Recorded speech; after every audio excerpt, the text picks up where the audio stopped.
Here at the Mass State Lottery, we're known for our monster wins. But there's no bigger win than the $1 billion we provide each year to support all 351 cities and towns in Massachusetts. In our game, we know that supporting local businesses and helping communities is how we all win. Because at the lottery, we're all playing for the home team. The Mass State Lottery. Welcome to the state of winning.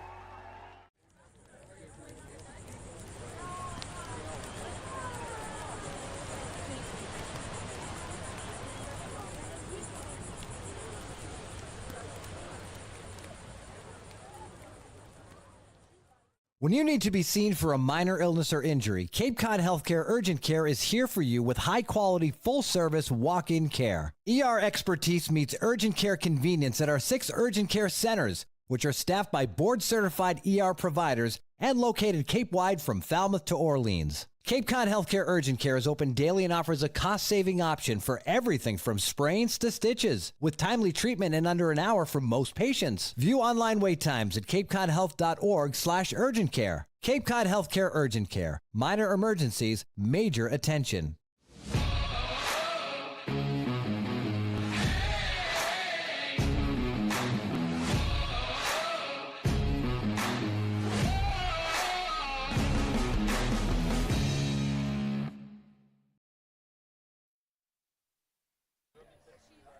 Back here at Dorrian Park, Harbor Hawks come off a 2-game homestand and they get 2 victories. They're back on the road today.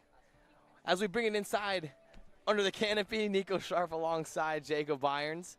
Here to bring you another good one. Harbor Hawks take on the Bourne Braves. Yeah, big game for Hyannis. The lone team on Cape Cod that the Hyannis Harbor Hawks have not been able to beat. They have a tie and 2 other losses to them here. So it sets up for a really big game between the 2 teams that are battling out in the Western Division. Look for Hyannis. They have a lot riding on it. They are trying to grab home field advantage into the playoffs with Cotuit and Wareham up at the top. And this is game 30 of the summer. We officially begin the home stretch tonight, and it is going to be a mad dash to the playoffs. And over these next 10 games, you'll be seeing the Bourne Braves at least one more time. You'll see Cotuit twice. You'll see Wareham one more time. There's an opportunity out on the table, especially with how the schedule is stacked, for you to try and go grab some Western Division spots. For Hyannis, it starts tonight. Starts tonight. Again, another Western Division matchup, and had our first series ender last night, so all the games are going to be wrapping up. And you mentioned Harbor Hawks want that home field advantage. At home, 13-2. On the road, been a little bit of a different story. Currently sitting at 4-9. What have you seen from the Harbor Hawks at home versus the away? It's just missing that timely hit, I think, for right now. And for them at home, they get timely hits, and one of them yesterday was Eric Snow's homer. That was a really big timely hit. And you just don't see it so far when they're on the road. The biggest road game that I felt like they had timely hits in was the tie against Bourne here at Dorrian Park early in the year. That really separated them, allowed them to walk away with the 6-6 tie. I'm interested to see what happens tonight. I think this is a Harbor Hawks team that's really feeling themselves in a good spot, but we'll find out if they can try and create that new mojo. Like you said, 2 out of Hyannis's 4 road wins came against the White House, came at White House Field. So against the Harwich Mariners. So they've had their number all year long. They swept that series yesterday. It's the question of, can they start to find themselves on the road here in the backstretch? Yeah, and it starts off at a place they haven't found much success. Josh Driver showed us a little bit of Josh Analytics. So far, Harbor Hawks have struggled here at Dorrian Park for the past couple of years, Jacob Irons. Yeah, since 2019, Hyannis is 1-12-2 at Dorrian Park. The last time they had a win was June 28th, 2022 here at Dorrian Park. And then over their last 8 games at Dorrian Park, they're 0-7-1.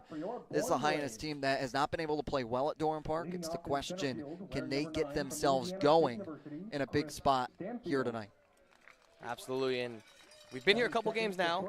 You've seen the close games, the close matchups. What do you look for the Harbor Hawks to finally get over this road hump?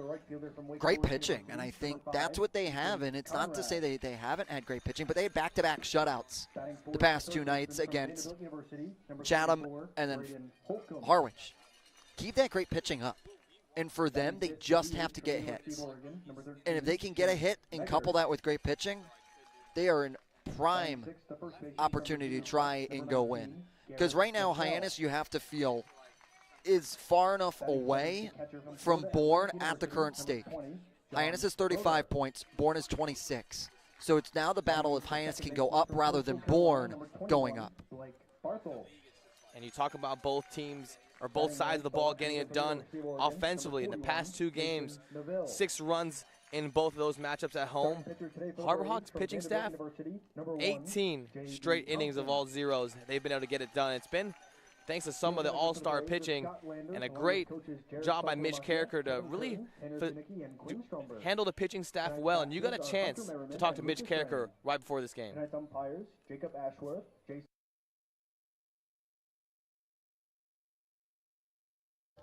Standing by now with manager Mitch Carricker here on the Manager Show. Skip, big win yesterday back at home, another 6-0 shutout. Yeah, good win for our guys. Again, played both sides of the ball really, really well. Pitching staff was phenomenal for 2 days in a row. 2 shutouts in the Cape back-to-back is hard to do. So proud of them. Our guys, did enough offensively to get the job done. So looking forward to the test today. Yeah, big test in the Bourne Braves. The lone team on Cape Cod that you've not been able to beat. You tied in the first meeting here at Durham Park, but then the rest have been losses. What have you been echoing to your staff? Yeah, I think just understand they got a really good lineup. Just like everybody we face. These guys have been playing really good, and for some reason against us they play especially good. And so, again, this is, we haven't been good on the road. We haven't been good against Bourne, so this is a great opportunity for us to flip the script a little bit. Flip the script, and you bring on Zay Gutierrez for his first start, the Angelo State product. What have you seen from him in his bullpens and the opportunity to have him earn the start? Yeah, he's a lot like Grant Stevens in terms of left-handed, a little crafty.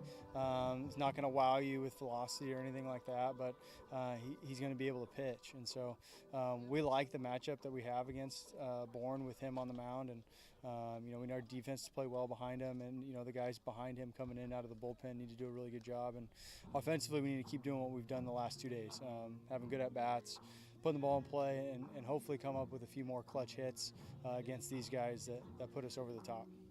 Talked about it right there, clutch hit. Hyannis has been really good in situational hitting. Have you seen anything from your team in BP that allows them to be able to take those leaps? Yeah, I think, we had a good pregame again today. They each have a plan going into it, based on the type of hitter that they are and what we're trying to execute. And like you said, we've been really good in some certain spots. Again, we're looking back on a few of those Bourne games, and some of them could have gone our way, and we didn't execute in some certain spots. And so hopefully we can carry, again, what we did the last 2 days into today. Our guys just need to have a plan. We're going to face some really good arms over there. Just having a plan, have a good approach, and be on time to the pitch they're looking for. Yeah, you have the off day on the horizon. Does that change any of your approach tonight? No, looking forward to the off day. I think our guys need a little bit of a breather. We've been playing for a while now, and so it doesn't change our plan going into it. We're still going to be aggressive, stay with what we do, and hopefully we have the off day with a win under our belt. Thank you so much, Coach. Thanks. Sideline reporter Josie Broyles here with Alex Lodis for his last day here on the Cape with the Hawks. It's your last day here playing for Hyannis. What has this experience really meant to you? It's just been special to come up and play with the best competition in the country, and it just means a lot to be able to have the opportunity to come up here. Yeah, and I know you got here kind of mid-season. What's one thing that you specifically think you've been able to improve on here at the Cape? I think it's been the defense. My defense has been pretty good since I've played, and that's something that I wanted to shore up and make sure that it was consistent with, and so I think that's definitely something I've gotten better with. Yeah, I don't know if you've noticed, but you have had a lot of community support. You have a bit of a super fan here for the Knolls. What has that really meant for you? There's a lot of fans here all the time, lots of family, just a huge Hawk community. It means a lot because you'll get people from everywhere. Like, we're in Tallahassee, Florida, and there's a Boston Seminole club up here. So, it means a lot to know that no matter where you are, you're going to get support. Awesome. Thank you so much. Thank you. Thank you. Back here at Dorian Park, Harbor Hawks will be at bat first. It's going to be J.D. Thompson, the Vanderbilt Commodore, going for the Bourne Braves. So far this summer, four appearances, 1 start. This will be his 2nd start of the summer. 9 innings pitched, 14 strikeouts, only 2 walks. A guy who's been very effective for the Braves on the mound, big fastball, curveball guy. And he'll go up against a tough Harbor Hawks lineup who has found their stride in the past 2 games. Yeah, have found their stride, putting 12 runs together over the past 2, and it leads off with Kane Kepley, the future UNC Tar Heel. Behind him is Alex Lodis playing in his final game for the Harbor Hawks. Michael Italo, the DBU Patriot, behind him. He's at first base. Eric Snow, who hit a homer yesterday on Christmas in July, only fitting that the Snowman got it done yesterday. Cannon Peebles behind him at the designated hitter role. Mason White makes the move from shortstop over to third base for the first time this summer. Josh Tate in at center field. Jackson West catching it in at the 8-hole. And then Carson Bowles, the left fielder and future Arkansas Razorback, rounds out the lineup. Leadoff's going to be the new Tar Heel, Kane Kepley. Lefty-lefty matchup. Nico Sharp alongside Jacob Irons. Josh Schreiber, a scheduled off day today. First pitch to Kepley, taking fastball.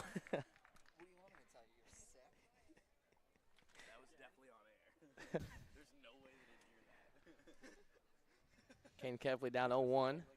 Fastball high and tight. Count goes even 1-1. And for King Kepley doing a really good job of placing himself on base and creating some action, especially with his speed. He's done a really good job of getting himself aboard. High fly ball hit to the right side of the field. First baseman Garrett Michelle ranges under it. First one's gone. And you met Michelle. Let's meet the rest of the Bourne Braves defense. Neville, Stanfield, Conrad left to right in the outfield. Holcomb, Houston, Barthol, along with Michelle on the infield. Schroeder's the battery mate of Thompson tonight. Was able to get a quick first out of his appearance tonight. And that'll bring up the Florida State Seminole, Alex Lodis. In the right-hander's box. First pitch to him, fastball out and away. For Lodis, trying to go out with a bang here. Went 1 for 2 yesterday. Another fastball blows right by the bat of Lodis. And for Lodis, hitting .293. Has an on-base percentage of .328. Been swinging the bat well. And once again, see if he can send his bat hot. Fastball misses out and away. Saw Anthony Silva's last game last night. Yeah, very sad. Team went San Amigos, Mexican restaurant in Hyannis, before they sent him off. Breaking ball down low. Alex Lodis goes down and gets it, comes up empty.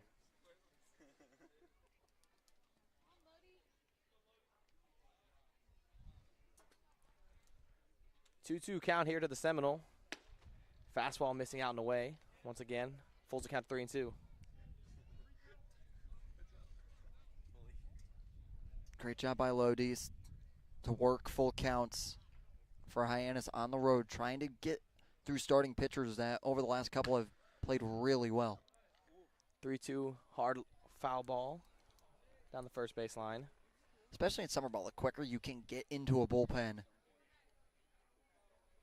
is better for you, understanding that you can be aggressive. Breaking ball down the dirt. Gets by Schroeder, the catcher, and Alex Lodis works a walk. And for Hyannis, when they score first, they are 12-4. Now batting, the first baseman from Dallas Baptist University, number 13. It is extremely important for them to get on the board first, allows them to play in front and have the ability to go out and be aggressive on the base paths and really lean into the aggressive nature, understanding that you have runs pocketed. DBU Patriot Michael DeTalo, first pitch to him, fastball Down zone for a strike. For J.D. Thompson so far, really working hard at the knees of the Harbor Hawks hitters. Working down and away. Been pounding a lot of fastballs here early. Thompson left-hander, long hold. Pitch up in the zone. Detallo fouls it off the back netting. Yeah, Detallo giving a healthy swing of that. They're losing the helmet in his swing for Detallo. Playing really solid baseball, showing why he was named a Cape League All-Star to represent Hyannis in Falmouth. So the second All-Star that J.D. Thompson faces, foul ball down third base line. Kane Kepley named to the All-Star outfield team. Michael Detallo also getting his name called as well. And the past two games, we've seen the Harbor Hawks pitching staff all go, and Aaron Savory, Casey Hintz, and Sean Fitzpatrick.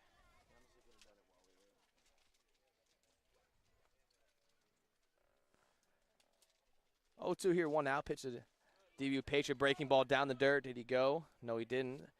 Says first base umpire J.C. Fernandez. Nice weather out here, Jacob Irons. I mean, can't complain. Beautiful weather. No, you can't complain. It's about a beautiful night as you can get here on Cape Cod. Temperatures cool with a little slight breeze. Sun is shining. Fastball blown by the bat of Michael Detallo. 2 gone here with Lodi still on first base. That gasses him up there. Detallo trying to catch up with it, was out in front of it. Goes down, and Ford Thompson trying to go for a 1-2-3-4 inning to start it off, but has another All-Star in Eric Snow now up. Here comes the third All-Star, Eric Snow, leading the team in batting average at .368. First pitch fastball, big swing from Snow, just fouls it back into the netting. Into the netting, more of a hit netting post here that just went plunked right on it.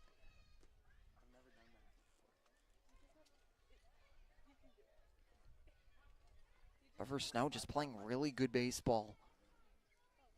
He talks about just having fun and letting the game come to him, not overcomplicating it. Backdoor breaking ball, missing arm side by the lefty Thompson. And there's something to be said for when the game is just coming to you. And you're not trying to force all that much. And for Eric Snow, that's what he's doing. And he's shown it. 1-1. Eric Snow just offers to him. Check to Fernandez over at first base once again. He does go this time. Counts 1-2. Again, J.D. Thompson, a lot of fastballs away. Low 90s fastball, by 92 miles per hour on that last pitch. Right on the outer corner. Thompson long holds. Breaking ball, missing inside to the right-hander Eric Snow. J.D. Thompson, fastball slider so far is what we've seen, and didn't get to see much from lefty-lefty matchup in Kepley. Kepley flew out early, but to these righties, he's pounding away, working sliders late in the count. Leg lift pickoff over to Lodis. He goes back in standing. And they almost got away from Michelle there, doing a little bit of a skip and a jump. Or at first, not allow the ball to go into foul territory, and with the gate right there, could trickle out and open up an opportunity for an advancement on top of it. 2-2, fastball missing out and away. Counts on, knotted up. Lodis will be moving on the pitch. Eric Snow thought about it there, saw the 91-mile-an-hour fastball go outside and was able to restrain on his swing to load the count full, one he wanted. But noticed that in the last second it was cutting away. Vanderbilt Commodore, J.D. Thompson, fastball up in the zone. Eric Snow can't go up and get it. J.D. Thompson strikes out 2 in the first. Harbor Hawks leave Lodis stranded. We'll see you in the bottom of the first for the Bourne Braves. Hey Cape Cod, we're Bork Heating and Cooling. We've serviced over 5,300 customers on and around Cape Cod for almost 40 years. We install and service your heating and cooling system, and our number one goal is to ensure we do the best job we possibly can to make our customers happy. You have the triple cheerleading squad for Bork sitting here. They repaired our heating system, took care of our air conditioning system, and they set something up with the remote system that they installed for us as well. Yay, yay, yay for Bork. We love them. Give us a call when you're in need of HVAC services. Hope you enjoy the game. Your future begins at Dean College. Make a difference. Leave your mark. Break the mold. Be a leader. Achieve unimagined heights. Believe in yourself. Make lifelong friends. This is your time. Your place. Your home. Your Dean. It all starts here at Dean College.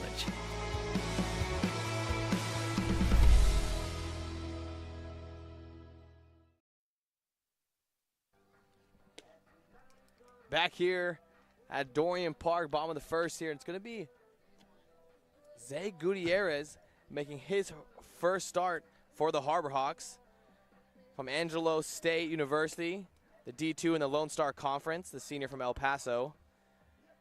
Got a 4-pitch mix. He's got a fastball, changeup, curve, and slider. It's going to be mostly a fastball changeup from him this afternoon. Back in the spring, absolute workhorse. 81 and 2/3 innings pitched, 2 complete games for him this past spring. But he goes up against a Bourne Braves lineup who has been able to figure it out this past few weeks. They really have over these last couple of weeks. And it starts with Chris Stanfield, an individual that has played really good baseball as of late. Honored as an all-star as well for it. And Gutierrez is going to have to go right at him to start it off. Merrick Houston behind him, Ethan Conrad, Braden Holcomb, Chase Meggers, Garrett Michelle, John Schroeder, Blake Barthel, and Mason Neville round out the Bourne Braves lineup that has a lot of pop in it. And it's the scariest thing, I think, in the Cape Cod Baseball League is a hot Bourne Braves team heading into the month of August. They came in as the 4 seed last year, won the entire thing, and goes to show you Scott Lander's crew, they can get hot at the right moment. They'll be able to figure it out. They currently sit 4th in the West Division right now, and that just shows you it doesn't matter who's been the better team all year. It doesn't matter what your record is. You get your foot in the playoffs, anybody can win on any given day. First pitch from the southpaw, Gutierrez, down the dirt, 1-0. And it's foot in the playoffs coupled with momentum. If you can be in the playoffs firmly, but if you don't have momentum going your way in August, that's where it becomes a little difficult. 1-0 fastball, catching the bottom of the plate for even the count to 1-1. And that's exactly right, Iron. It's going to be it's not who's the better team. I'm sorry, it's who's the hotter team. Yep. Who's the one playing better entering the playoff season. Count is 1-1 to Stanfield. Ball down the dirt. 2-1. And Stanfield usually wearing number 3, wearing number 9 this evening. A little bit of a number change here, and got to get the laundry done on a Sunday night before the off day. 2-1, Stanfield pulls a string on Stanfield, lone away. 2-2 the count. Chris Stanfield, the sophomore out of Auburn, hitting .265 this summer. Lefty-righty matchup. Change up, catches out front. It'll be Josh Tate roaming in for and using his speed to make the play for out number 1. Every time at Durham Park, I will say it, and I'll say it again. It is a sneaky deep outfield here at Durham Park. 395 to center, 330 down the left field line, and then it's 300 down the right field line.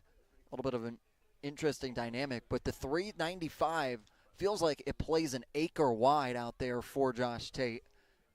And has to come crashing in, does a good job to get to it and get a glove on it. First pitch to the Wake Forest Demon Deacon, fastball outside for a strike. It's going to be Gutierrez's first outing for the Harbor Hawks, once again making his debut. Slider, ground ball, hit to Mason White, who's playing third base today. Long throw over to first base, and Atalo just in time. And it's 2 up, 2 down for Gutierrez. Yeah, and really solid play there from White, able to ground it around the third base bag, able to glove it and send it to the Talo for Gutierrez. 2 quick outs here to lead things off in the first. Doesn't get any easier with Ethan Conrad, the left-handed batter in the box. Lefty-lefty matchup. Conrad out of Marist College, hitting .387 this summer. Swinging the bat well, but Gutierrez so far so good. The 1-0 delivery. Fastball down and away.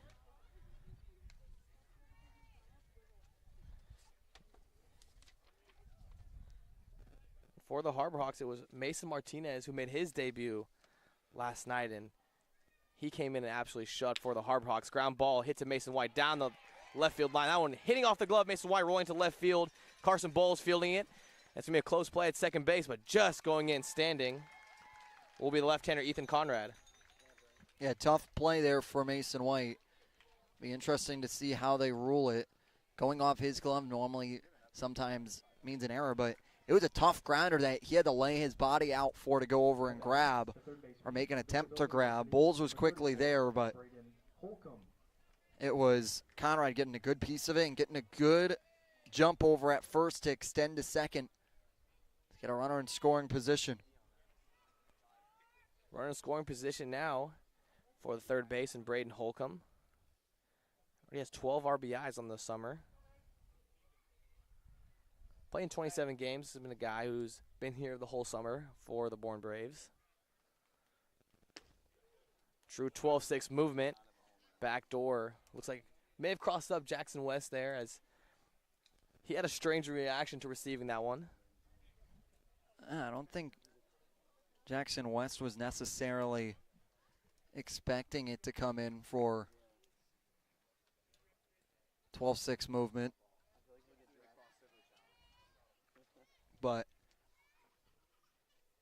West able to take that time and sure up the pitches he's calling. Count is 0-1 to the right-hander Holcomb for Vandy. Breaking ball down the dirt. Jackson West doing a great job keeping that one right in front of him to keep Ethan Conrad at bay at second base.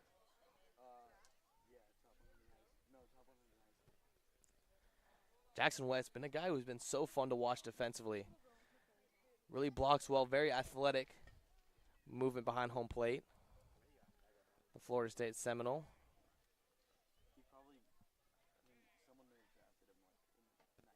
(1-1) to Holcomb. Fastball blown by the right-handed batter.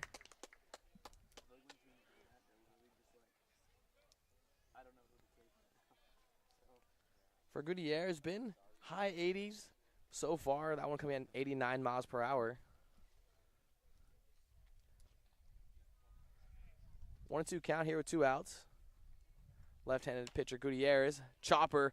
Gutierrez able to glove it, throws it over to Talo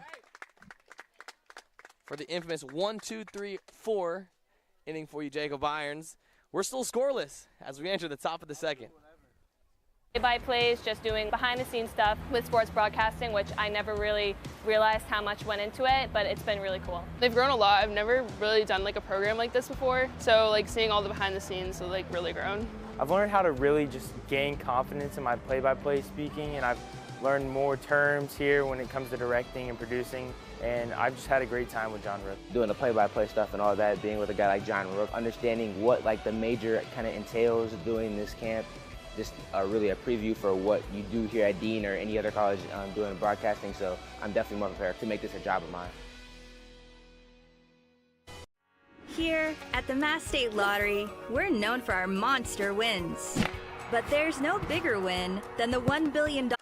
Taking a brunt of that foul ball.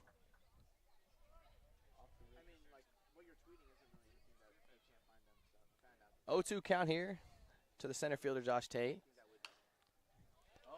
Change up and away. Foul ball going the same spot. Can the kid get 2 of them? Just coming up short. A little bit of a late reaction. He could have gotten 2 back-to-back there. He could have gotten 2 back-to-back, but it's Sunday night, fun day. here at Dorn Park. Everybody's walking home with a souvenir, but that was a 77-mile-an-hour off-speed pitch that stayed up in the zone, and Josh Tate wants that one back. And the 0-2, fastball away. That one going down the right field line, going foul. It's going to be Michelle just coming up short over there down the line. It's a 91-mile-per-hour fastball again on that outer third. But that sets up. He now can open up his arsenal. If he can throw a changeup right in that same tunnel, that's what a lot of left-hand pitchers like to do to these right-handers. You keep that fastball low and away, that changeup feeds in right behind it. And so far, his changeup staying up in the zone so far, but once he's able to get that down. 0-2 here, 2 outs. Backdoor breaking ball. Missing out and away. Great job by Tate there after getting that new life. Trying to find the pitch he wants.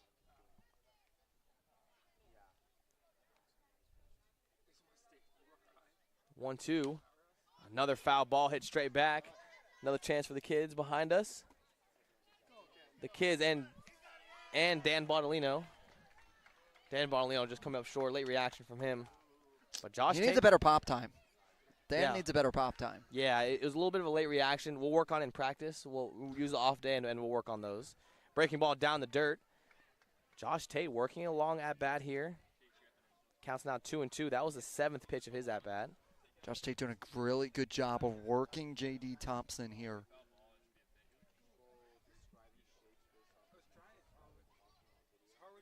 Here comes the 8th pitch to Josh Tate. Using his hands, chopper over to Barthel over at second base. He throws it on over to Michelle.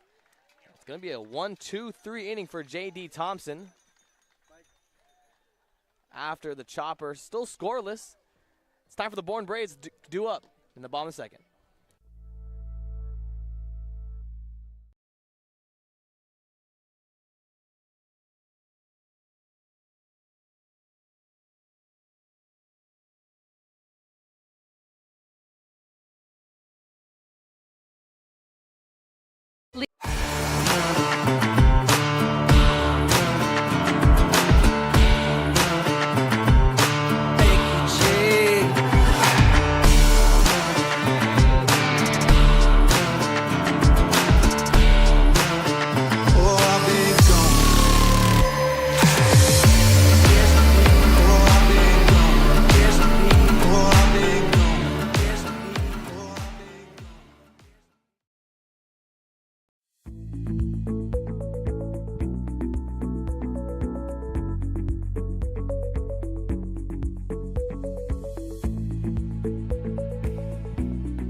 Gutierrez coming in for another inning of work. It'll be Chase Meggers, Garrett Michelle, and Josh Schroeder for the Bourne Braves. Chase Meggers, a sophomore out of Oregon. Just like the Harbor Hawks, he plays behind home plate, but he gets half the night off in the designated hitter role. Lefty-lefty matchup to Gutierrez. Fastball, using the hands and staying down the left field. Carson Bowles ranging to it. Fully extended, just coming up short. That one bouncing away towards the left field line. Can't find it. Rounding second, going to third is Meggers. Alex Lodis fielding the ball way down in left field after Carson Bowles could not find it after kicked away from his diving effort. And it's going to be a lead-off man on third for the Bourne Braves. Yeah, went diving for and just couldn't find it. Had no idea where it was. Thought it was underneath him. But it squirted away into foul territory. And with Tate tried to come crashing over, but he couldn't get there in time. And Bowles still was on the ground trying to find it. And Lodis was able to get there. And now a runner 90 feet away for the Braves. First pitch fastball. Once again, Jackson West keeping that one in front of him as Gutierrez spikes the first pitch fastball.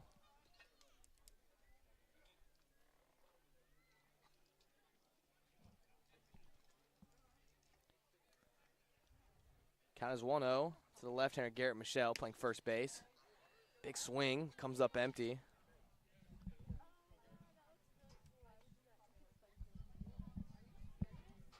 Garrett Michelle so far this summer hitting 200, has 8 RBIs to his name. Breaking ball down the dirt. Garrett Michelle, the sophomore from Virginia Tech. Another lefty-lefty matchup for Gutierrez. 2-1 breaking ball. Jackson West somehow keeping that one in front of him. That one looks like it may have caught a piece of his neck.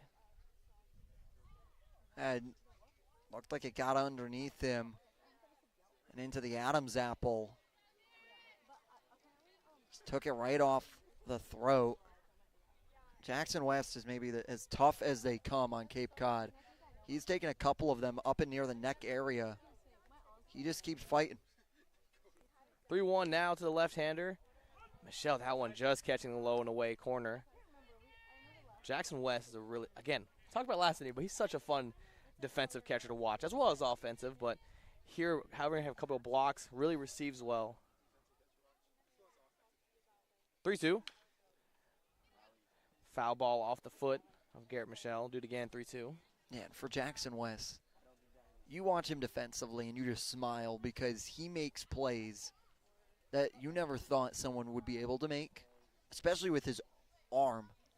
His arm from the squat is so impressive and has so much strength to it. And the pinpoint placement that he has for tags makes him a name that everyone should be listening to potentially hear his name called.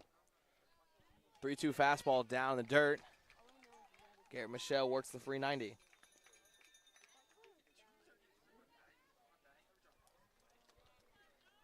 Now batting, the catcher With the walk, opens up the double play possibility for Hyannis, but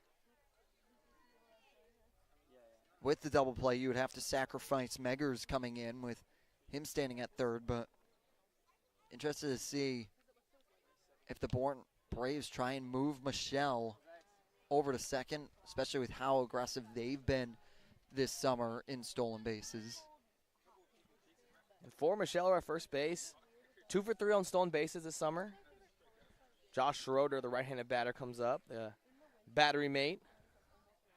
Leg lift pick off to first base, goes back in sliding is Michelle. Gutierrez has the same thought we do here in the broadcast booth. Wanted to make sure he keeps Michelle honest.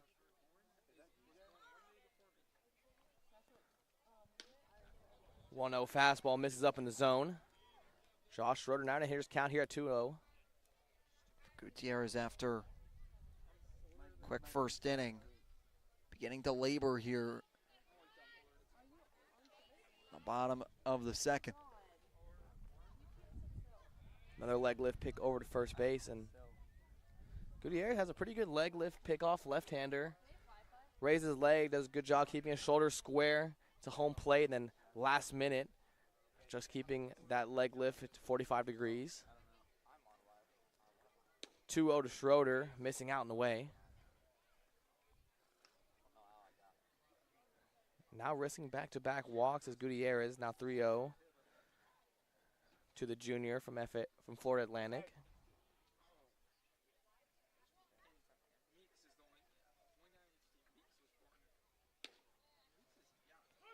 .3-0 fastball, in for a strike.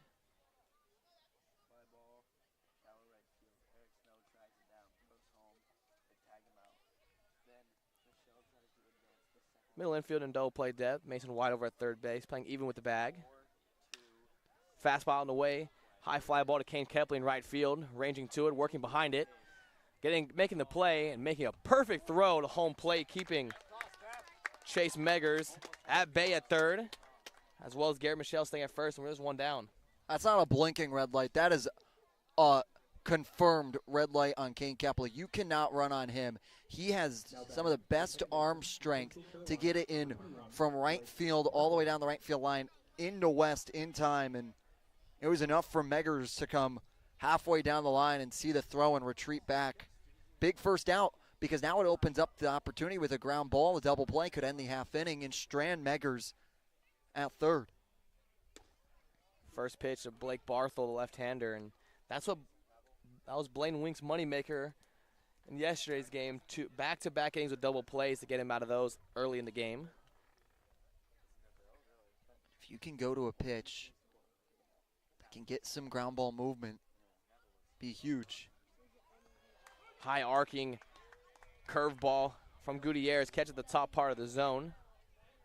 Blake Barthel down the count 0-2. And that was a pitch that looked like it was going straight into the netting, and it was going to fly over everyone's face, and dropped quickly into the 12-6 to come right into the zone at 73 miles an hour. 0-2 fastball, delayed steal from Michelle. Jackson West throws over. Tries to go for the strike him out, throw him out. Going in safely is Michelle, getting his third stolen base of the summer.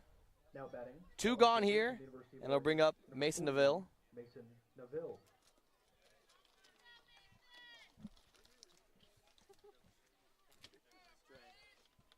Got the 9-hole hitter here, Hyannis does, but with 2 outs, anyone is dangerous, and just got to find one more here in this home half of the second before you bring up Chris Stanfield in this top of the Bourne Braves lineup. First pitch fastball down the zone, taken for a ball. Mason Neville, 43 RBIs this past spring. So far this summer.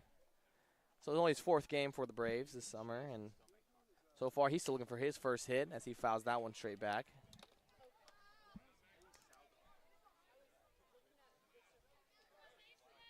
Count is 1-1, 2 ducks on the pond for the Bourne Braves. You have Chase Meggers at third base, Garrett Michelle at second after he gets a stolen base.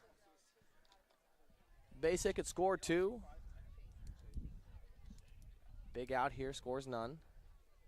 Gutierrez breaking ball, can't get Neville to chase. Yeah, trying to find that 12-6 movement. Instead of having it go high, tried to bring it in a little lower. And drop it in on the bottom part and see if he could chase. 2-1 here, Gutierrez 1 pitch away. Fastball missing glove side from the left-hander. That time reaching back for it. They're going up to 90 miles an hour on the fastball. They just couldn't get it close enough to the zone. You have the leadoff Chris Stanfield on deck. And a 3-1 count here. Fastball, big swing. Comes up empty is Mason Neville. Another Oregon Duck. Sophomore from Las Vegas, Nevada. Staying on the West Coast. 3 balls, 2 strikes, 2 outs to Neville. Lefty-lefty matchup, fastball up and away. Jackson West just able to snag it out of the air. Bases are now loaded for the center fielder, Chris Stanfield. Yeah, went back to that fastball at 91. Just couldn't get it to drop down into the zone and stayed high and away. Now Chris Stanfield steps in to take on Gutierrez for the second time. 0 for 1 on the day. Flew out to Josh Tate. Josh Tate showed off the speed, making the play right in front of him. First pitch down the zone, 88 miles per hour. Got to get ahead in the count, to especially a guy like Stanfield or anybody in this Bourne Braves lineup. If you work ahead, you stay ahead. That's where you find the most success.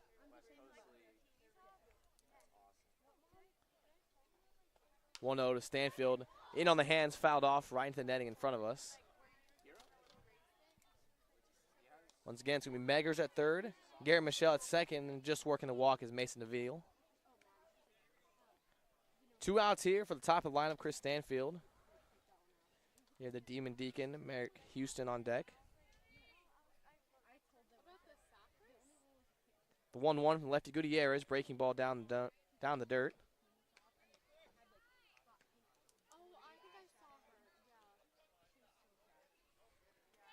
Count is now 2-1. For Stanfield, already 13 RBIs. It's going to be another fastball. This one down the dirt, and he is really threatening to walk in a run here at 3-1. Lost a little bit of his command. And now Stanfield knows he's going to be given a pitch to hit. 3-1 from Gutierrez. Fastball right in on the hands to the right hand of Stanfield. And now a big pitch here early in the game. 3-2, 2 outs. Runners are going to be in motion. Ball in the gap will score 3 easily. Gutierrez sets and deals. 3-2. Chopper down the line to Mason White. That one just going foul to the left of the third base bag. And we'll do it again at 3-2. Now is going to be really close play if White wanted to try and go to first base with it, because it was far enough and pulled him far enough away from the third base bag that he couldn't just go run to tap third with the bases loaded. Yeah, playing fairly deep over that third base now and taking him up the line. 3-2 here, 2 outs. Delivers. Fastball fouled off. Right off the glove of Jackson West.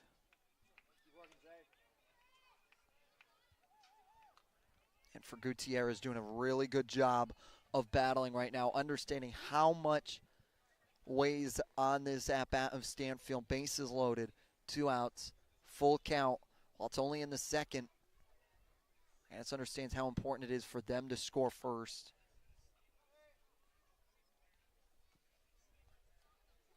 Battle continues at 3-2. That's going to be a break. That's going to be a changeup just fouled off from Stanfield. Way to go to Chris Stanfield right now. Doing everything in his power to lengthen this AB. The battle of Gutierrez and Stanfield goes on 1 pitch more. 3-2, 2 outs. Runners are going to be in motion once again.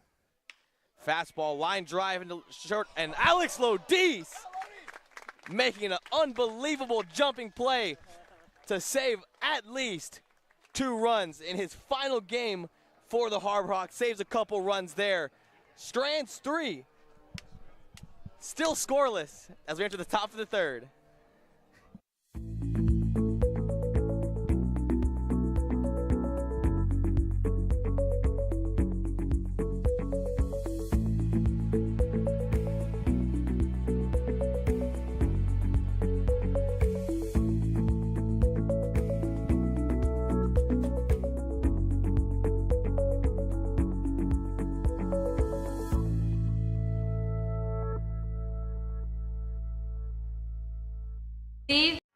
Here at the Mass State Lottery, we're known for our monster wins. But there's no bigger win than the $1 billion we provide each year to support all 351 cities and towns in Massachusetts. In our game, we know that supporting local businesses and helping communities is how we all win. Because at the lottery, we're all playing for the home team. The Mass State Lottery. Welcome to the state of winning.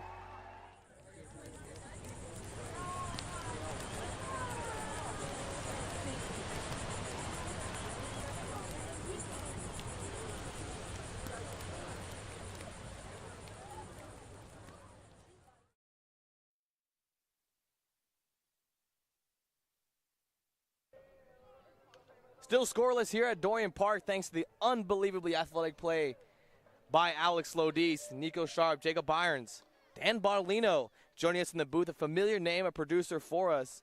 Dan, welcome to the booth. Thank you for having me. Very nice to be here. Excited. Super excited to have you, Dan. Finally getting your time on the mic. Yep. We've been trying to plan for this for weeks. Glad to finally have you here. Here in a good ball game, 0-0. Jackson West due up. Starting off the inning against the lefty, J.D. Thompson. First pitch to him is fastball out and away. Hander, senior, goes to the University of Houston. Again, a 6'8" arm. Making first pitch to him, fastball hitting off the glove of Schmitz. Just able to make the play to first base. Another run is going to score for the Bourne Braves. Now the score is 3-0. And Schmidt's doing a good job of not trying to force anything at home and not get an out. Understanding that he's not going to be able to beat out Holcomb to home. So collecting himself and getting the underhand throw to first to try and find his way out of the half inning. And even with the force out at home plate, that one just kicking off his glove as a 6'8" right-hander trying to reach down and get it. Yeah, it's a long way to reach down there. First up, low and away. First hander we've seen. Another left-hander in the back. Blake Barthel, second baseman, 0 for 1 on the day. 2 runs in scoring position for the Bourne Braves. Fastball missing arm side once again from Schmitz. And it may take just one breaking ball that Schmitz throws to really feel that shoulder pull across as he's missed a couple arm side. Count is 2-0. Another fastball missing arm side and high. 3-0 count to Blake Barthel. Garrett Michelle at second base. Schmitz delivers. Another fastball missing arm side. Right-hander Schmitz. Bases are now loaded once again here with only 1 out for Mason Neville. Yeah, it feels like there's just something a little bit off, right? He keeps missing arm side. He keeps missing away. Now batting, the left fielder, and so I think it's just a small tweak. And I feel like when you're in the game, though, you're a little bit resistant to, make that change because you don't want to change in the middle of a game like that. But just leaving it a little bit away, it seems like every time. Yeah, and sometimes when you're missing an arm side, it just takes one either curveball to really feel that shoulder pull across and that glove side, keeping it tucked in, or sometimes it takes an inside fastball and forcing you to reach all the way across just to get a feel for it. And once you get a feel for it once, then that's when you fall into your groove. Bases loaded, and it's going to be another left-handed batter in the box in Mason Neville. Fastball in the outer corner for strike 1. Counts 0-1. Neville walked back in the second. That's a confidence ensuing first strike here for Schmitz. Bases loaded here with 1 out. And there's that fastball inside on the hands. Count is now 0-2. That was one of his better pitches there, getting it right up and in a little bit on him, jamming him. Even if he does put that ball in play, there's not much you can do with that. Especially if you were kind of looking outside and he comes back in. 0-2 here. Fastball. And a late swing from Neville, and it's going to be 3 straight pitches and gets the strikeout for the second out of the inning. Get the second out. You're now 1 out away, Paul, from ending this half inning. You're allowed 3, but don't worry. You can work out of here with bases loaded, and you're still within striking distance for this Hyannis Harbor Hawks team. Chris Stanfield came up with the bases loaded earlier in the fouled off to the Bourne Braves dugout. Yeah, I think you're more than happy if you're the Harbor Hawks and you jog back to that dugout only down 3. You're going into the 4th inning. That feels very manageable. You find it feels like a lead that you can chip away at, but you don't need, a big inning with a massive number. 0-1. That one just clipping the bottom half of the plate, and there's 5 straight strikes for the right-hander Schmitz.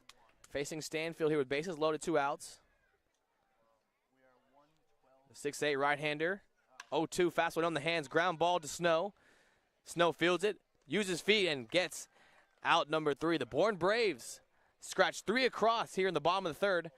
First third of this ball game is now over. We'll send it to the middle part of the innings. Down 3-0. This week we've been working a lot with doing play-by-plays, just doing behind-the-scenes stuff with sports broadcasting, which I never really realized how much went into it, but it's been really cool. They've grown a lot. I've never really done a program like this before, so seeing all the behind-the-scenes has really grown. I've learned how to really just gain confidence in my play-by-play speaking, and I've learned more terms here when it comes to directing and producing, and I've just had a great time with John Rook. Doing the play-by-play stuff and all that, being with a guy like John Rook, understanding what the major kind of entails doing this camp, just really a preview for what you do here at Dean or any other college doing broadcasting, so I'm definitely more prepared to make this a job of mine.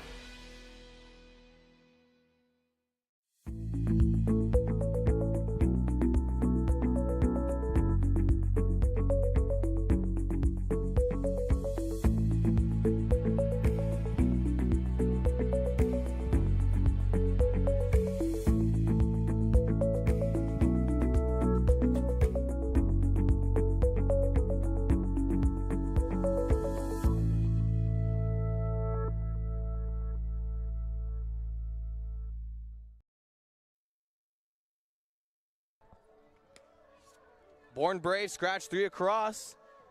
Now here for the top of the 4th. Harbor Hawks are down 3-0. Yeah, but for this Harbor Hawks team, we talked about it, Dan and Nico.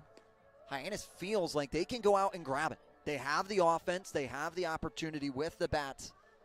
3 is very manageable.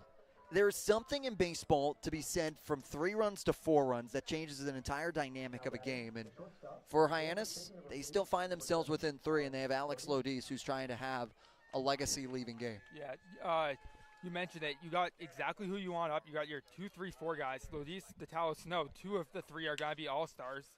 Ground ball to Merrick Houston. Merrick Houston ranging forward and making the throw on the run. First one's gone for J.D. Thompson. Well, you still got Detallo and Snow.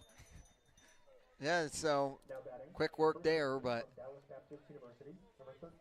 J.D. Thompson has been hammering the zone.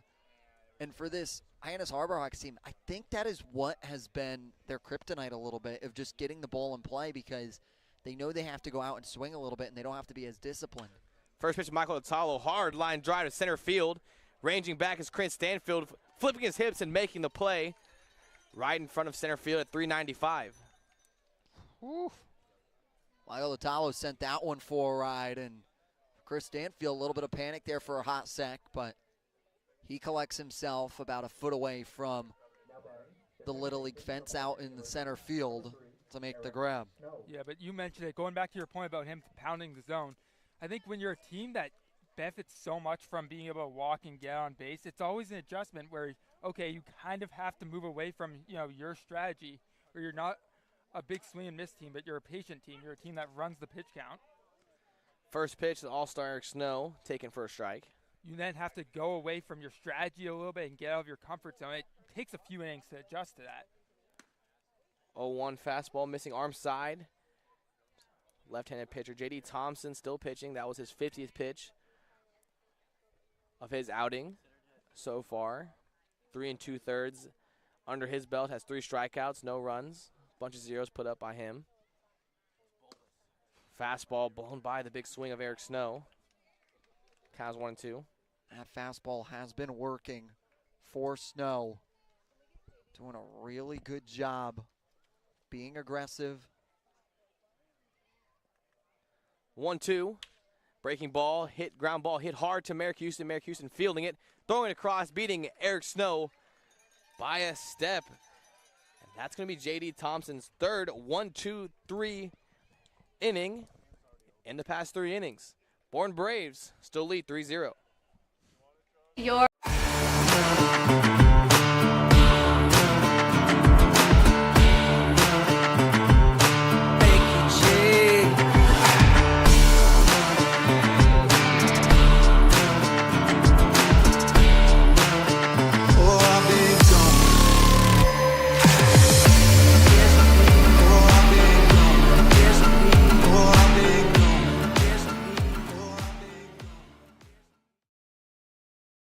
Cape Cod, we're Bourne Heating and Cooling. We've serviced over 5,300 customers on and around Cape Cod for almost 40 years. We install and service your heating and cooling system, and our #1 goal is to ensure we do the best job we possibly can to make our customers happy. You have the triple cheerleading squad for Bork sitting here. They repaired our heating system, took care of our air conditioning system, and they set something up with the remote system that they installed for us as well. Yay, yay, yay for Bork. We love them. Give us a call when you're in need of HVAC services. Hope you enjoy the game.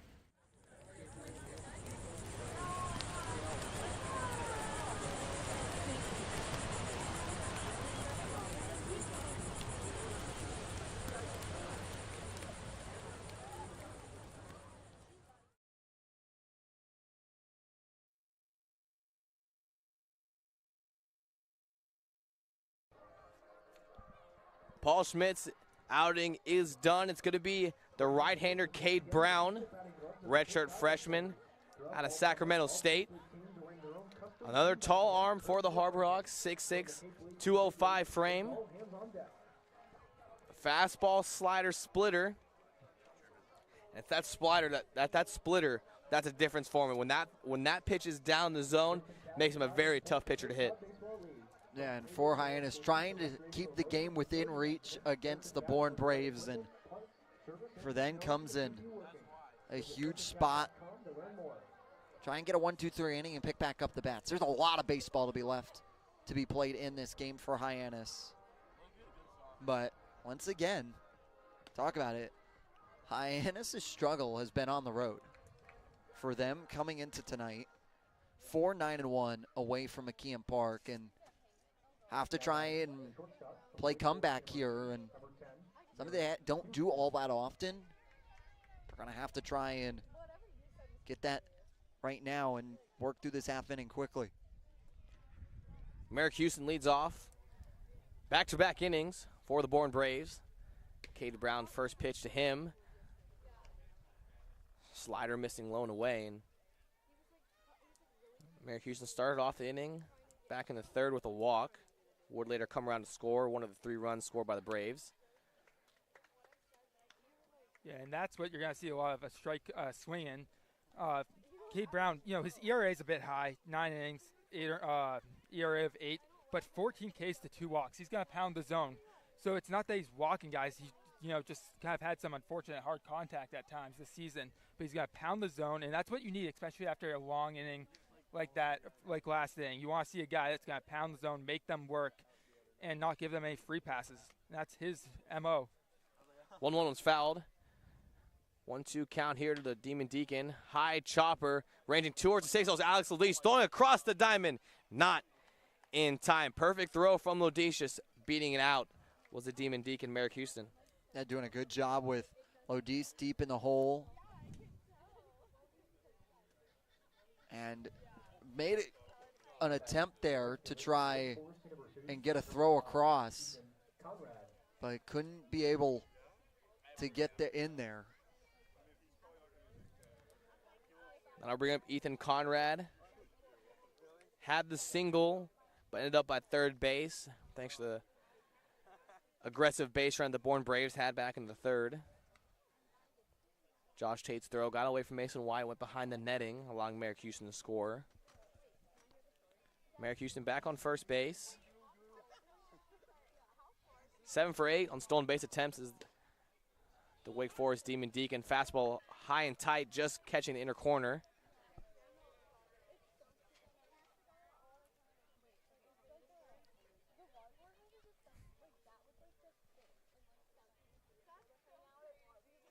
One count to the lefty. And that one's hit hard down the right field line. Kane Kepley ranging back to it right in front of the fence, making the play over his shoulder. Kane Kepley showing off the speed and the defensibility as he gets the first out of the fourth. And 93 miles an hour off the bat. It was quickly going into the right field corner, which is a cheap shot in at 300 down the right field line. But Kepley's able to feel out for the wall and keep his body and keep the ball in front of him as well. And that's as baseball as it gets. I mean, the first hit, the one that actually resulted in a hit, is a chopper on the infield. But then that one, 93 miles an hour. And Cade Brown picking off Merrick Houston as he took a jab step towards second base. Perfectly timed picked by Cade Brown.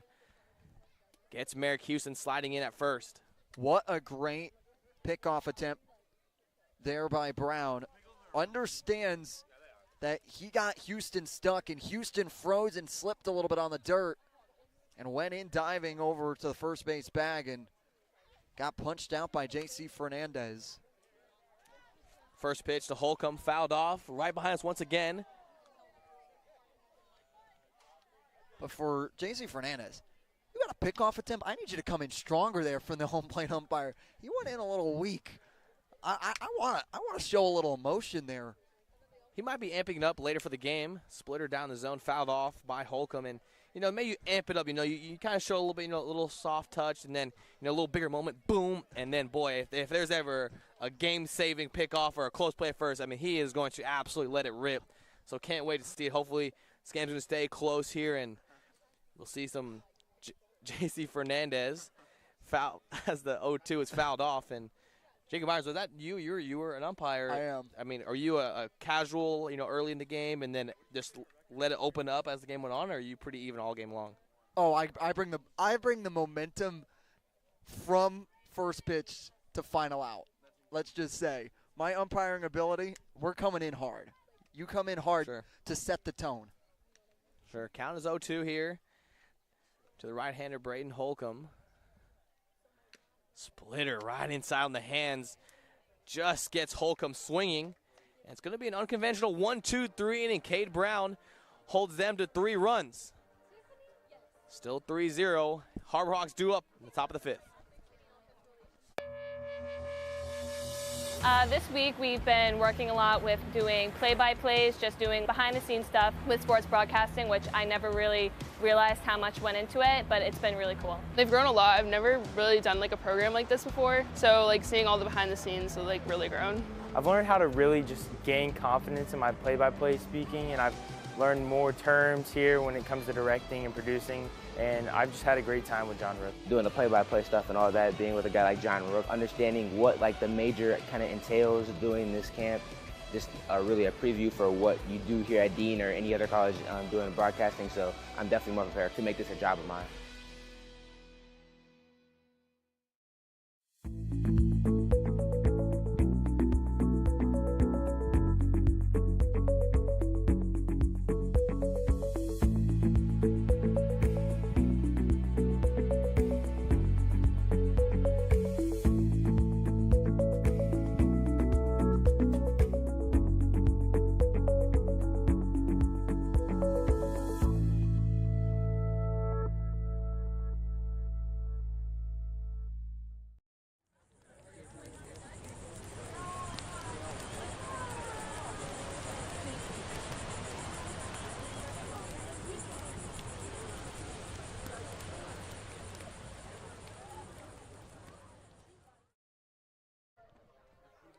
J.D. Thompson still on the mound for the Bourne Braves.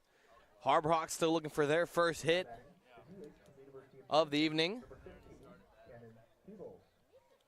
Score still 3-0. Cannon Peebles, Mason White, Josh Tate drew up for the Harbor Hawks. Cannon Peebles 0 for 1 today, the switch hitting catcher in the DH spot today. J.D. Thompson, first pitch fastball up in the zone, 1-0. Yeah, Thompson's been excellent. We mentioned it a lot. He's been pounding the zone here. He's pitching to contact, and his defense has came through for him. Fastball just missing down the zone. Counts 2-0. Really strong from the Vandy product.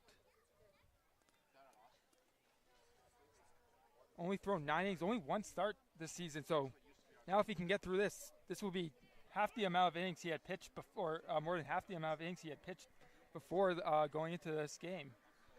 2-0 fastball riding on the hands. He has 4 innings under his belt. That was his 54th pitch of his outing. Changeup blown away. Ground ball, Merrick Houston ranging forward on the run, making the throw over and getting Peebles by 2 steps. Yeah, really good footwork there from Houston.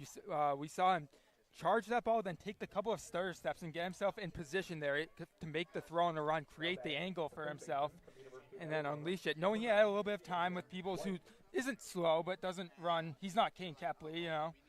So putting himself in a good position there. Very fundamentally sound.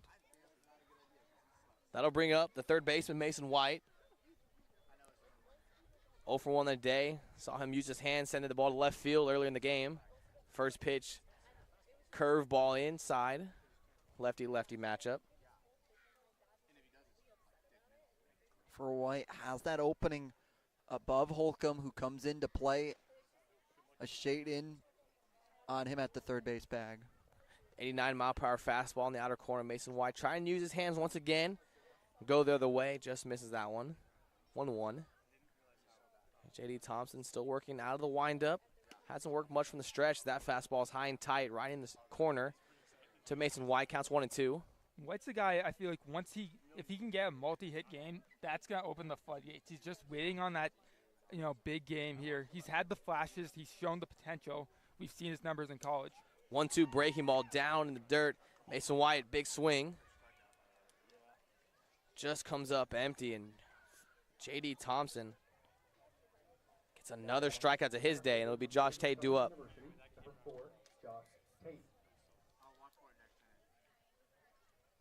It's that lefty-lefty breaking ball that we saw from J.D. Thompson to the left-hander Mason White. Right inside on the hands. First pitch fastball misses out and away to the center fielder. J.D. Thompson starts up. Then as he goes through his motion, goes back down. Hard line drive up the middle. Merrick Houston ranging towards the glove side and just kicking away from him. Trying to make another web gen was the Demon Deacon. Josh Tate gets on base for the first time today. Yeah, good piece of hitting there. Going with the pitch, middle pitch, sent it right back up the middle there. A heck of an effort by Houston. I thought there was no way he was tracking that down. Granted, with Josh Tate's speed, he's not throwing him out. We've seen Josh Tate be able to ground ball to second base. Yeah. But still a heck of an effort there. He had no business really even getting to that ball. It's going to be Josh Tate's 6th infield hit of the summer. So you talk about that speed. Dan Bartolino shows it off there once again. Florida State Seminole Jackson West due up, using his hands, going down the left field line. That one fading and just landing to the left side of the foul line. Yeah, being aggressive there, hooking it. That ball just had a little too much tail. We were watching it tail, and we were hoping that it would stay true because Tate can run forever. And going off on the pitch with 2 outs, likely if that ball gets into the corner, he's scoring easily, but the baseball gods weren't really with Jackson West there. Yeah, couldn't find shock. It just dropped a little bit over beyond it. He's trying like with my golf swing to try and bring it back into fair territory. 0-1 here. J.D. Thompson got 2 down. Breaking ball staying up in the zone. Jackson West fouls it off towards the Hyannis dugout in the first base.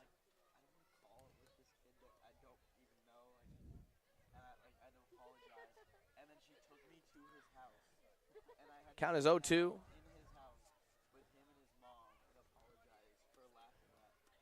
Sweet Thompson's 65th pitch of his afternoon. Lefty-lefty matchup. He delivers. Hard ground ball. Getting by the glove of Michelle. Getting by, rounding second. Going to third will be the speedy Josh Tate. Harbor Hawks trying to mount a 2-out rally with Jackson West single. And just like that, you put runners on the corners with 2 outs, and Hyannis for Carson Bulls trying to get their first run of the evening here on the top of the 5th. Shows you how important that last half inning was for Cade Brown. And with runners in the corner, it's going to mount a mound visit for the Bourne Braves. Yeah, big spot here. First time he's working with traffic, so this is a good meeting. You know, he hasn't really had to deal with this today. So coming out, having a quick meeting, just reaffirming his confidence and kind of going over probably what to do in a first and third situation like this. Yeah, very quick meeting. Didn't take much time. Bourne Braves bullpen is active. There's a right-hander up and going for them. And as you look to the bullpen, standoff still going on. You can see it down the left field line. Solo Brave still standing. Dominic Carbone also standing over there down the right field line for the Harbor Hawks. First pitch slider. Josh Tate Carson Bull swings over it. Pulling the string on him there on the first pitch. Way out in front, looking for the fastball, probably in that location. Bulls grounded out to the second baseman. Barthol in his last AB as that one misses out and away. Evans counts to 1-1.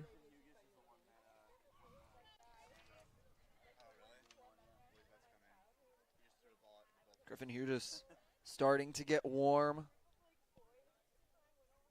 for the Bourne Braves. Counts 1-1, fastball down in the zone. Bulls not extending the zone. Now in the hitter's count here at 2-1. Good patience here, waiting for his. 2-1 count, has 3 RBIs to his name. Already is the future Arkansas Razorback. 2-1 fastball, hard line drive to center field. Chris Stanfield ranging to it and making the play. And the Harbor Hawks get their first 2 hits and strand 2. Bourne Braves still lead 3-0. Hey Cape Cod, we're Bourne Heating and Cooling. We've serviced over 5,300 customers on and around Cape Cod for almost 40 years. We install and service your heating and cooling system, and our number one goal is to ensure we do the best job we possibly can to make our customers happy. You have the triple cheerleading squad for Bork sitting here. They repaired our heating system, took care of our air conditioning system, and they set something up with the remote system that they installed for us as well. Yay, yay, yay for Bork. We love them. Give us a call when you're in need of HVAC services. Hope you enjoy the game.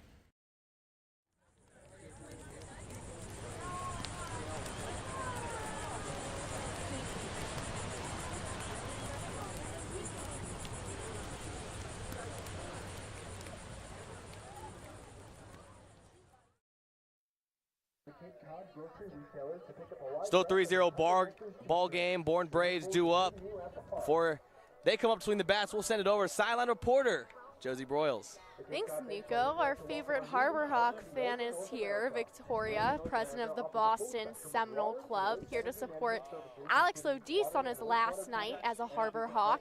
I was talking to her beforehand, and first I just want to shout her out because she came to the field the other day at McKeon with a bag full of treats and goodies for all the interns and all the staff that we got to split, and that was just... Split? Hold on. Can I get a pause on the split? Let me rephrase this. I don't think any three. The four of us working right now, I don't think any saw any of those treats. Didn't even hear about it. No, didn't even hear about it. The interns that were outside received these little gifts, this food from Victoria. But I'm sure if you go up to her, she'll be happy to buy you something. But really nice gesture of her, and just to kind of show her love for McKeon. She continuously talks about how welcoming she was, and when I interviewed Alex Lodis earlier, I asked him about it. I kind of brought up the fact that he had a little super fan following him and Jackson Weston, just really supporting them, and he said he's just really grateful. He didn't know something like that existed, especially in the East Coast, in the Boston area, so he's just really grateful for all the support, especially from those who aren't family members. But kind of going off of that, I talked to Victoria, and she was saying if any Seminoles or really anyone that she makes connections through summer leagues, through baseball with, she wants them to consider her like family, because she does just have so much support for the sport and for the game, and I think all of us are super thankful for that. Thank you, Josie, and it's part of the Harbor Hawks family that she has been welcomed into with open arms, and a super fan indeed. I mean, Florida State merch, she has the flag, always waving it. When Alex Lodis comes up to the plate, goes crazy.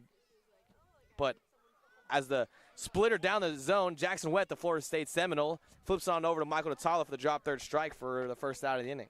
Great job by Jackson West. Keep his chest plate in front of it and gets a piece of it and is able to come out into the grass to make the K2-3 for the first out of the fifth. Can we revisit on the snack thing? Yes.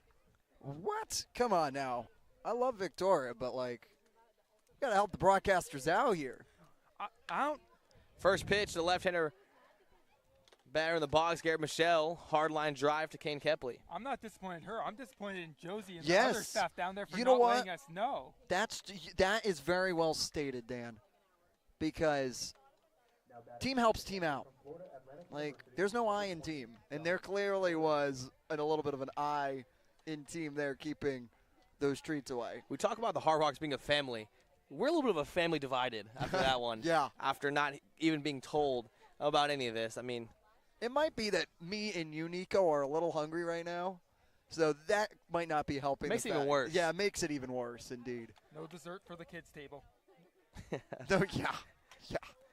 That's one way to put it.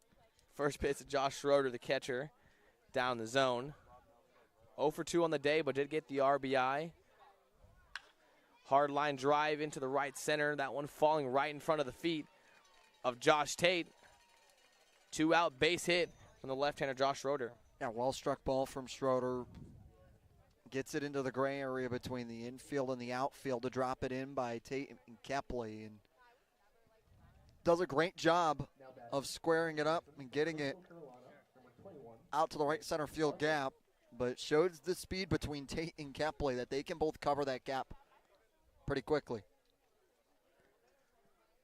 Yeah, with the speed of those twos, and you put Carson Bowles in left field, it's Three speedy guys who cover so much of the green out there in the outfield. Splitter down and in, using his hands and stands to opposite field, just landing to the left side of the chalk. Really close there. Very similar to Jackson West, a little less hard hit. Yeah, came right down, came inches wide. I think Jackson West, like you said, D-Bot, is about a great comparison, just falling on the same spot, maybe about a couple inches away. And for Balthil back out to work. And we talk about spin rate. You see a lot of his pitches with 2,200, as that pitch was 2,200 right there, missing out in a way, counts 1-1. His splitter has a spin rate of 940. Aaron Savvy reached 3,000s. That splitter that he has just knuckles in the air. As that fastball just misses out in a way, again at 2,200 spin rate, but that splitter just seems to float and have so much late dive. That really throws you off when you're looking at the TrackMan data, because you're expecting something in the 2000s or wherever, and then you see after he throws that pitch, you see it. Another pickoff over to first base to Josh Schroeder. That one getting past the glove of Michael Natala over his head. And moving now into scoring position at second base is the catcher, Josh Schroeder. Yeah, a little bit of a high throw from Brown, trying to feed it in to Natala, and does a good job of having backup there to get to it quickly, not allow Schroeder to extend even further beyond the second base bag. But for Brown, have an opportunity here. 2 outs, just need to find a third. 2-1 here. The left-handed batter, Blake Barthel. That fastball missing arm side from the right-handed Cade Brown. He rarely misses, and when he does not miss by much. He's always around the zone. 20 pitches, 15 strikes so far. 3-1 fastball. Barthel trying to go up and get it. Counts 3-2. 3-2, 2 outs. And Cade Brown's going to hold splitter out of the hands every time, knowing that's the hardest pitch to grip. And he throws the splitter right there, down and in. And Blake Barthel tries to go down and get it, but Cade Brown gets another strikeout to his outing. Bourne Braves leave one stranded on second base. Score still remains 3-0.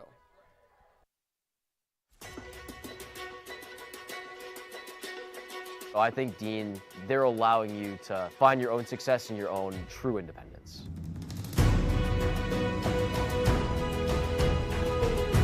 Dean is a whole group of all different kinds of people and communities. Since I've come to Dean, I've learned a lot of time management skills. Our community is especially tight-knit, and the majority of our students live on campus. And you are guaranteed 4 years of housing while you attend Dean.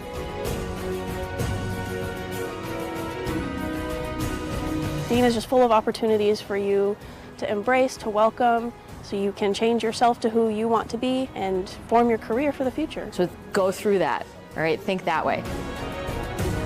Be a bulldog. Have a bulldog mentality in everything you do in life, whether you're playing sports or in the classroom or just socializing around campus. Here at the Mass State Lottery, we're known for our monster wins. But there's no bigger win than the $1 billion we provide each year to support all 351 cities and towns in Massachusetts. In our game, we know that supporting local businesses and helping communities is how we all win. Because at the lottery, we're all playing for the home team. The Mass State Lottery. Welcome to the state of winning.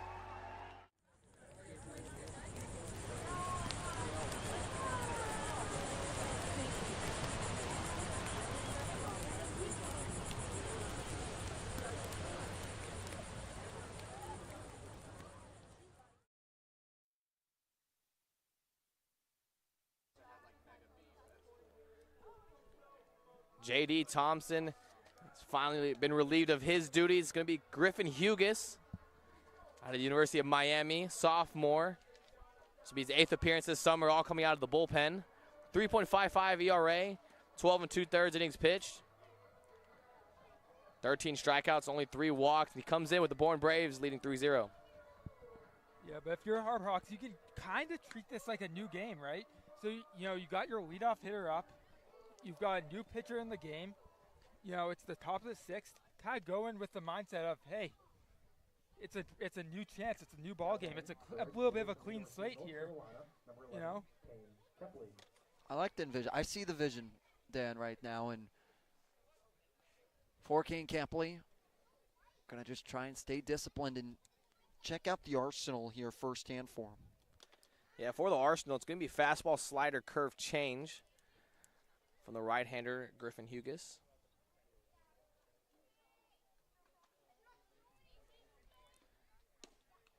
1-0 changeup down and away. Count moves to 2-0. He's a guy whose control has improved during his time on Cape. In the college season, 29 strikeouts to 21 walks. Now 13 Ks to only 3 walks. Kane Kepley swings a 2-0 pitch, sending that one down the first base line, going foul. It's showing that he's developed that while facing the nation's best is huge for his future team in Miami. Understanding how important that is.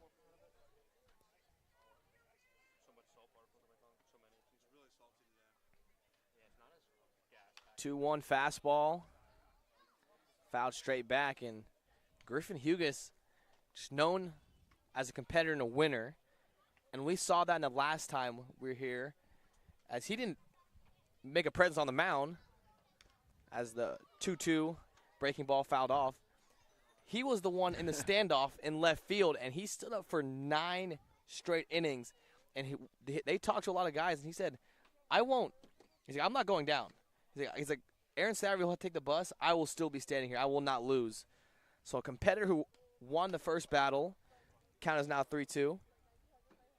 Yeah, coming out winning here, and for them doing a good job of being able to win counts here and here against Kane Kepley. Count is 3-2. Hughes fastball hit up the middle, past the diving glove of Barthel. And Kane Kepley, leadoff base hit for the Harbor Hawks. And that's what Hyannis needs. The leadoff man is aboard for the first time today. When you get him aboard, and especially having it beat Kane Kepley with how much speed he has, coming in 5th in the Cape Cod Baseball League in stolen bases, it opens up an opportunity unlike any other. 5th in Cape Cod League, first on the Harbor Hawks with 15 stolen bags. First pitch, the Florida State Seminoles, a slider down and away, 1-0. Don't be shocked here. Mitch Carricker, an aggressive coach on the base pass, and especially with Kane Kepley on top of it with his speed, to be aggressive here once he can time him up. Pick off over to Kepley. He goes back in sliding safely. Yeah, Carricker not even putting signs down. He gives Kepley total flexibility with his base running. 1-0 to the Florida State fastball. Trying to climb the ladder right there up in the count. Now 2-0 is Lodis. Lodis now in the hitter's count. Speedy Kane Kepley over at first base. Hughes now on the mound. Lodis sends that one down the right field line, falling in front of the feet of Conrad. And Kepley, having to wait till that ball fell, is now at second base. You had to check up there for a hot sec to see whether or not it would be caught on the fly, and does a good job of going 3/4 of the way there, checking. With his speed, he could have gotten back pretty easily, and now runners at first and second. A good job by Lodis going with the pitch outside. Didn't try to pull it, just went with it and looped it in. First pitch fastball in on the hands to Michael Totalo for a strike. Counts now 0-1.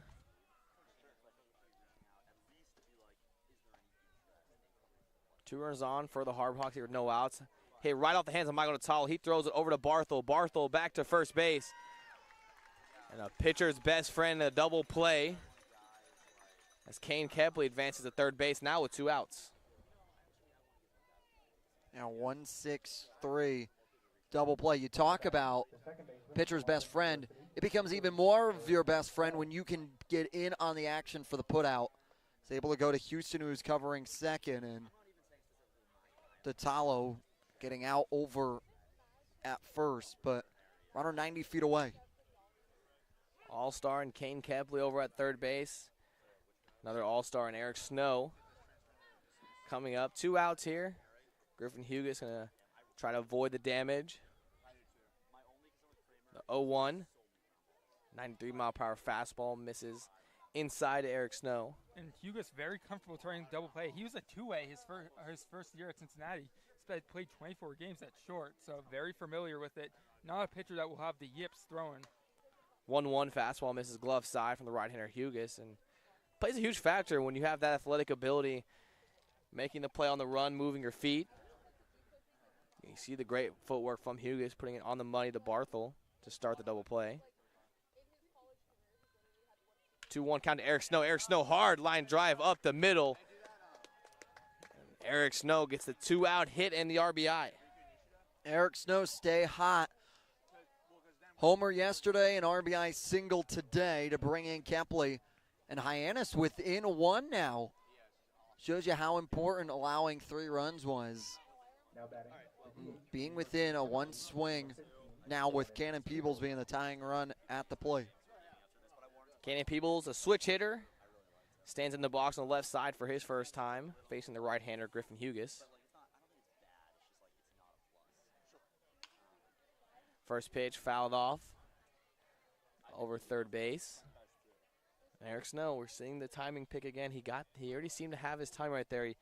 He took his little leap that we've seen him do and work a couple hard steps right as Hughes was throwing.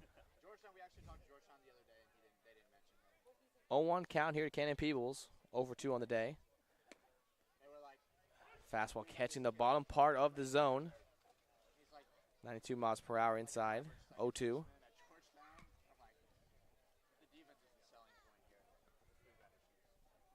Here with 2 outs to Cannon Peebles. Cannon Peebles using his hands, going the other way, fading away from the line, landing a couple feet foul.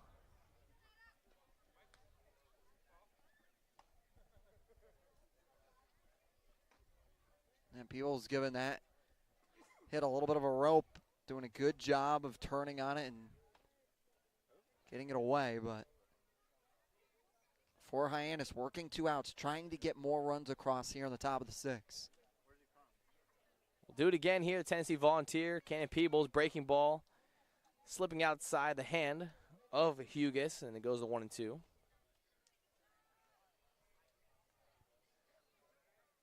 Back-to-back lefties for the Harbor Hawks. Peebles able to get on. Mason White on deck. The 1-2 breaking ball. Chopper to first base. Just getting that in fair territory is Michelle. Harbor Hawks able to scratch 1 across. 3-1 ball game. Trying to get a victory here on the road. We'll send it over to Matt Coates. Shout out Jacob Irons for a little bit of a nudge there to our guy, Nico Sharp. Guys, obviously we saw a little bit of momentum gain there. We got a run to come across. But I want to check in with you guys. I'm putting you in Mitch Carragher's shoes. If you were our manager, what would you guys try and do to get out of these road game woos?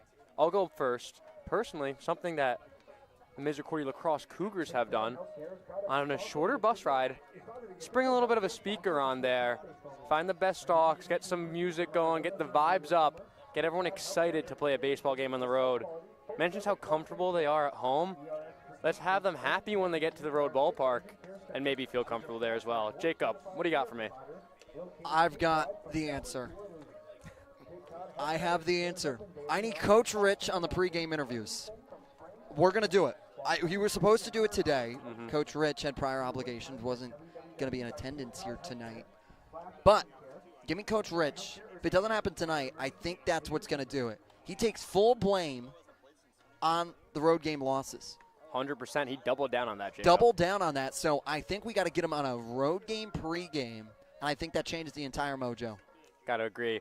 D-Bot, swinging over to you. What do you got for us? Let's go a little incentive. Have Coach shave his head or something. We talk about shaving heads so much. Bargo did it. Wow. Let's go. Let's have, hey, if we can win a road game, if we can string, or maybe even 2, he'll shave his head. I think we got to let Bargo shave the head then, if that's the case. I think it is. I agree on that. We would do that at the readathons in elementary school. The principal would shave his head if we read a certain number of books. We always did. First pitch to Mason DeVille. Swing, strike. So what I'm hearing, Dan, is you'll happily shave your head first. No. No. We said Jacob was going first. Oh, correct? stop. That's true. Stop this. That is true. Then it'll be Dan right in behind him, and then Josh Schreiber was volunteered to go third. Yeah. Since he was on assignment last night, so he got volunteered to go third right after Irons and Dan, and then I believe Matt Coates will be falling right behind him. I mean, Josh is already 2/3 of the way there. The sides are shaved. There's just that middle part that we need to get rid of. There's no point for me. I'm a producer. I'm not on camera.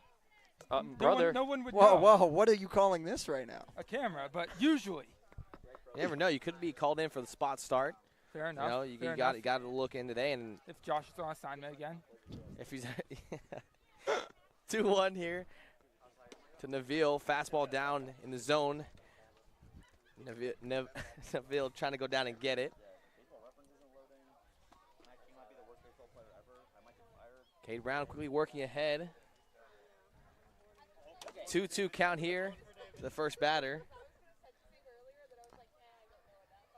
Splitter just missing down. So, Matt Coates, are you willing to shave your head for the cause of the Harbor Hawks winning, much less on the road, but maybe every single game for the rest of the season? Oh, for sure. Anything for the Hawks. I'm here for the team, for the culture. If a shaved head's what it's going to take, call me Dalton Vargo. 3-2 fastball. Neville comes up empty on the swing and miss. Cade Brown gets another strikeout to his outing. And thank you, Matt Coates, as always, doing a great job and a great story and finding out what could get and make the momentum change here on the road. Couple good ideas from my fellow broadcasters. One, shaving the head, and other getting Coach Rick on maybe some more screen time. And along with Coach Rich, I think that fastball getting past the glove of Jackson West, catching a piece of Jacob Ashworth. I think taking that one right off the front of the mask and on to the face there, and he is shaken up right now. Trainer for the Bourne Braves going to walk on over and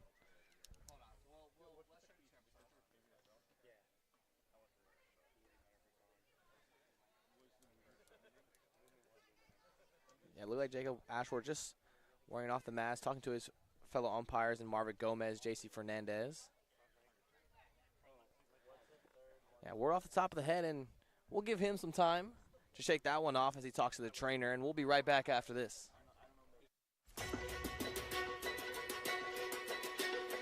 I think, Dean, they're allowing you to find your own success and your own true independence.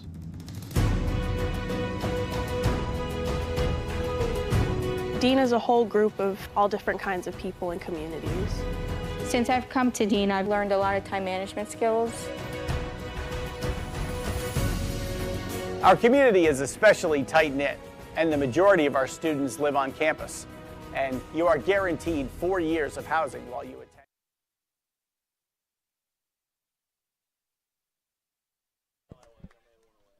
Jacob Ashworth shaking it off. First pitch was a ground ball over to Mason White. He fields it for out number 2. Now batting, the shortstop from Wake Forest University, number 10. Umpires so underratedly tough. They'll wear it and act like nothing happens. It's routine for them. No big deal. Yeah, seriously, he's talking to the trainer. You know, we're like, oh, we'll give him a couple seconds to shake it off. He looked like he was all right, and then quickly, right after that, just shook it off. I'm all right. And then Cade Brown gets the first pitch to Merrick Houston. Houston can't check his swing. Counts 0-1. Cade Brown has come in and dealt into the middle part of this ball game as he looked towards getting and finishing the bottom of the 6th with another 0. Quickly gets the first 2 outs. Yeah, and that's been huge for him to be able to give you potentially 3 innings in the middle part of this game after a little bit of a shorter outing, with it being his first by Gutierrez. A splitter down the zone. Lodice fields it towards the 6-0. A strong throw on the run across the diamond. Alex Lodice, have yourself a day. So 1-2-3 inning for Cade Brown. Holds the game to 3-1. Harbor Hawks due up. Hey Cape Cod, we're Bourne Heating and Cooling. We've serviced over 5,300 customers on and around Cape Cod for almost 40 years. We install and service your heating and cooling system, and our number one goal is to ensure we do the best job we possibly can to make our customers happy. You have the triple cheerleading squad for Bork sitting here. They repaired our heating system, took care of our air conditioning system, and they set something up with the remote system that they installed for us as well. Yay, yay, yay for Bork. We love them. Give us a call when you're in need of HVAC services. Hope you enjoy the game.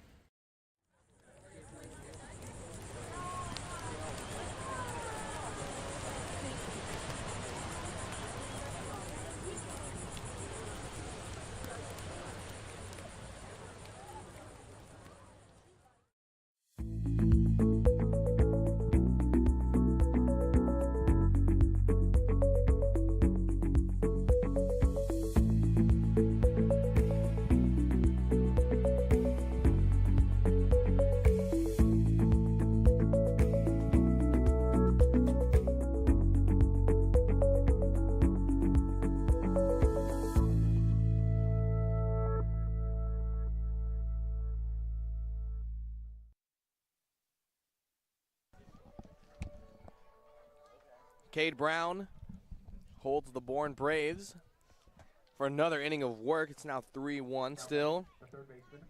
The third baseman, Mason White, due up.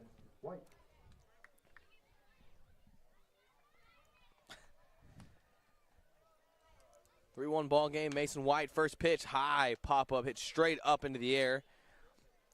Shortstop Merrick Houston ranges under it. Makes a play for one pitch, one out.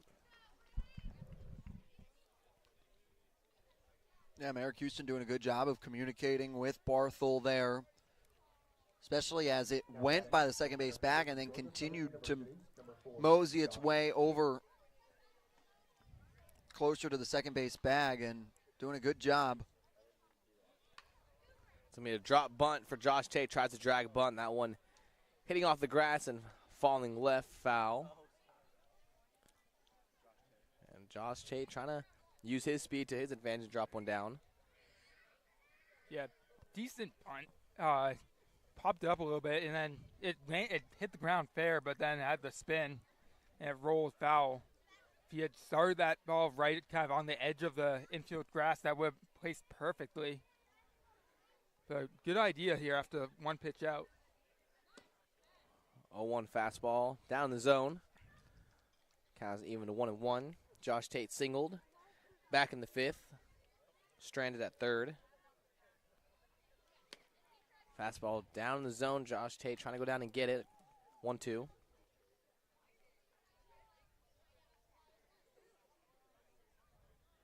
It was Josh Tate getting the single. And Jackson West single right behind him. It's going to be a swinging bunt. Josh Tate trying to beat it out, and making the play is Josh Schroeder, the catcher. And a bang-bang play over at first base now with two gone. Tate out of the box. Had it down the line the entire time, looking to try and get his 7th infield hit of the summer, but it was Schroeder calling off Hughes there, and enough time to have Michelle be able to go out and reach for it. That's a heck of a play there, but a heck of a throw there. Hughes stumbled off the mound there. Yeah, it was Josh Schroeder making the unbelievable plays. The first pitch is down the zone to Jackson West. And a really good job by the catcher to make up for it. Closed in on a lot of ground, and then strong throw. 1-0 pitch, big swing from Jackson West. As the 1-1, Jackson West did not offer to as that pitch was in the dirt. Count is now 2-1. And West went up in the count 1-0, took a very healthy hack from the fastball away. Now in another hitter's count here at 2-1 to the Seminole. It's going to be a fastball up in the zone. 3-1.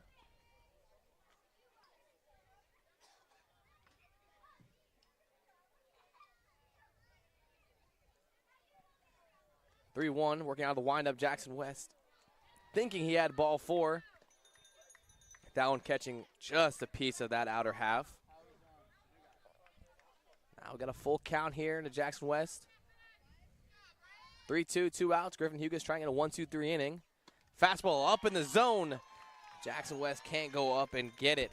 It's going to be a 1-2-3 inning for Griffin Hugas. Game remains 3-1 as we enter the bottom half of the 7th. Your future begins at Dean College. Make a difference. Leave your mark. Break the mold. Be a leader. Achieve unimagined heights. Believe in yourself.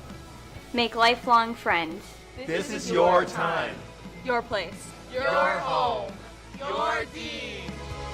It all starts here at Dean College.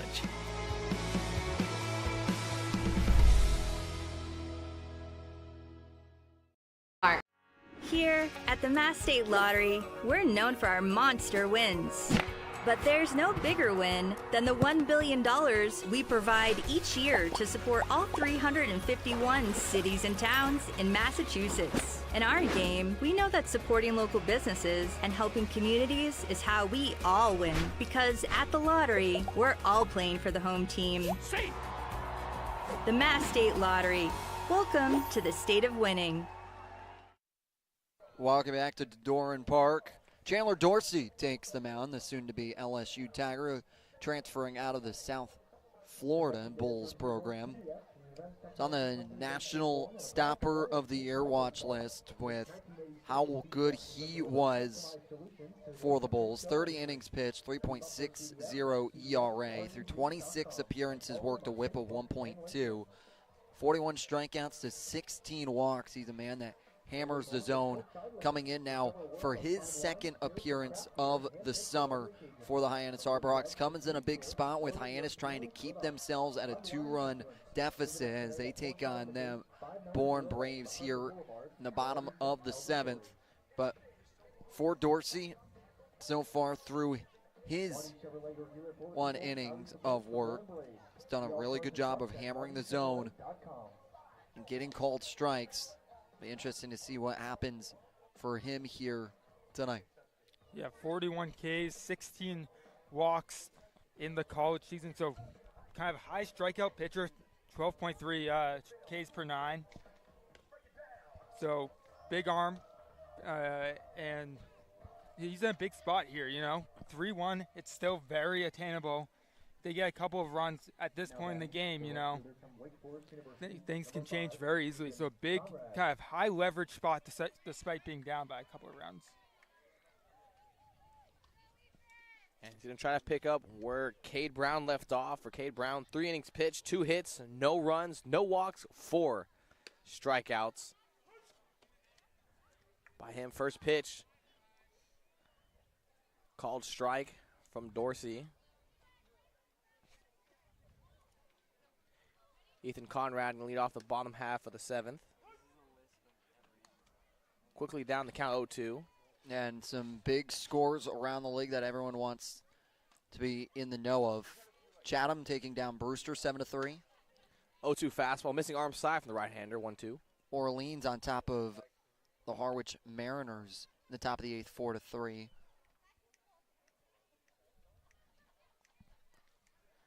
1-2 count. Wind up from Dorsey, breaking ball. Tried to back foot it to the left-hander, 2-2. But the 2 games that matter the most right now, in the bottom of the 8th at Lowell Park, so there's no lights. YD is up 6-3. You have to imagine with how the sun is setting currently, that game can't go too much longer. 2-2 fastball sends Conrad down looking, and Dorsey's first batter he sees is a strikeout. And with the loss that Katuitt would pick up, it would send them down and allow the Wareham Gatemen to try and go grab a spot as they sit 2 points back in first. But the Gatemen are tied 2-2 at Gunfuller Field in the bottom of the 6th with bases loaded for the Commodores. Commodores threatening. Got to keep an eye out on that ball game going on here. Harbor Hawks look to try to take care of business if the number 1 in the West, Katuitt Cavaliers, drop their game. And this all matters for Hyannis, who stands 2 points back of Wareham, trying to get to that second place in the division. Fastball down in the dirt, 2-0 to Braden Holcomb. Like we've touched upon, the first 2 seeds get home field advantage for the single elimination wild card opening round.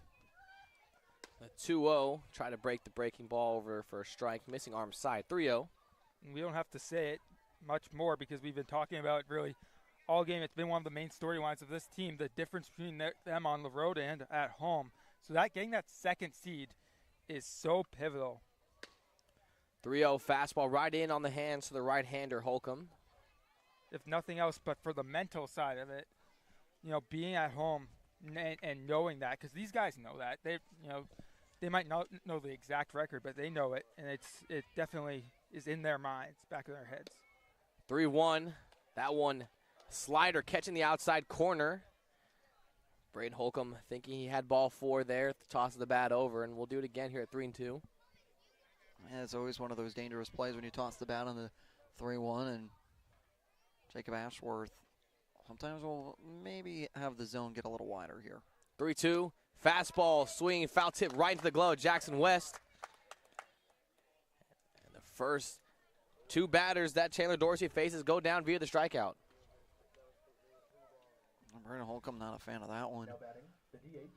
Uttering a couple words heading back to the dugout, but for Chandler Dorsey, he has been fabulous coming in, trying to go for 3 strikeout half inning. First 2 that come up have went down via the strikeout. First pitch change up to left-handed batter Chase Meggers. Yeah, he just saw his teammate go down on the high fastball, the high cheese, and then pulls the string a little bit here, going with the changeup. And it looks the same, and then slows down on you, down and away. 0-2 fastball in on the hands for a swinging strike. And Chandler Dorsey with 2 outs here up in the count, 0-2 to the designated hitter. Out of the windup, number 20. High chopper to the shortstop. Alex Lodis, that one just hitting off the heel of his glove. And a 2-out, another base hit for the Bourne Braves. Yeah, tough play running just in front of that second base bag. Try and make that throw on the run, try and make the transition quickly, and just couldn't pick it. He's going to be kicking himself about that, but that's not a routine play. No, not a routine play. It's a tough one to make, especially with how middle it was. First pitch called strike, and that one getting hit right over the second base bag. So you add another element, feeling that one towards his glove side. Got a runner on first with Meggers. Left-handed batter Garrett Michelle stands at the plate. No stolen base attempts for Meggers thus far this summer.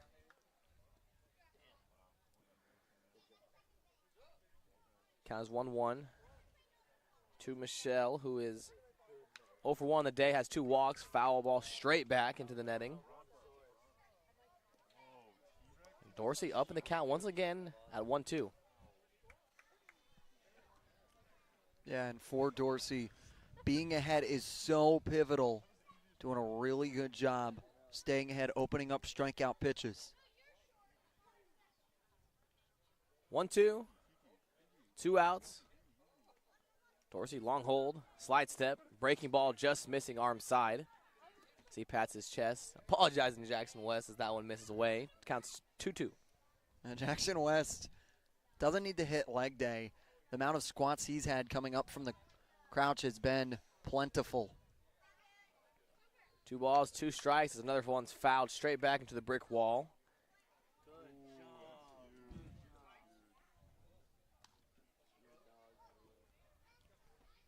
Tried to go high cheese there to finish him off. Good job just getting a piece of it, getting just around on it just in time. Foul it straight back. 2 balls, 2 strikes, 2 outs.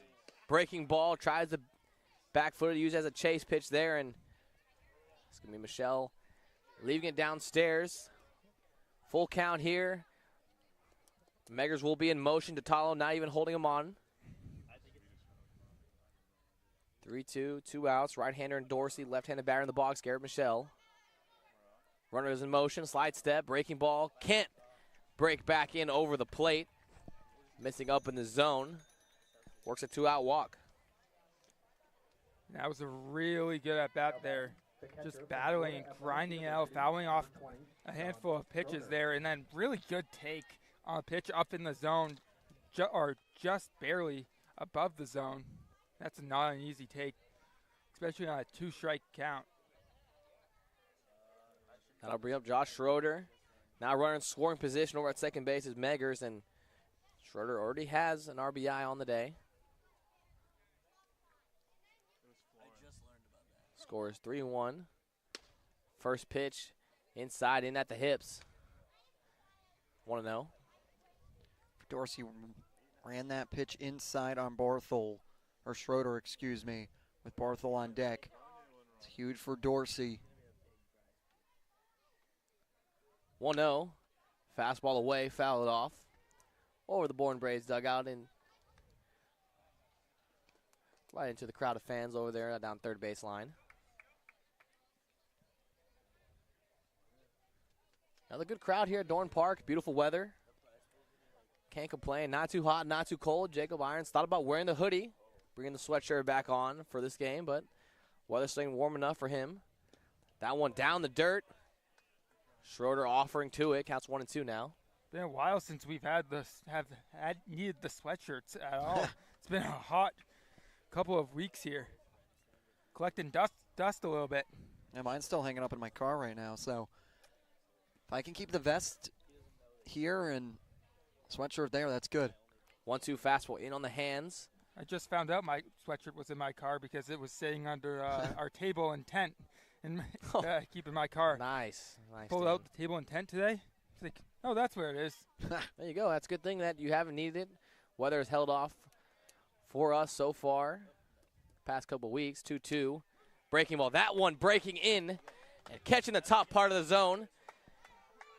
And after the two men get on, Chandler Dorsey still strikes out the side with 3 outs. Harbor Hawks look to scratch a couple across here as we enter the top of the 8th. Still down 3-1.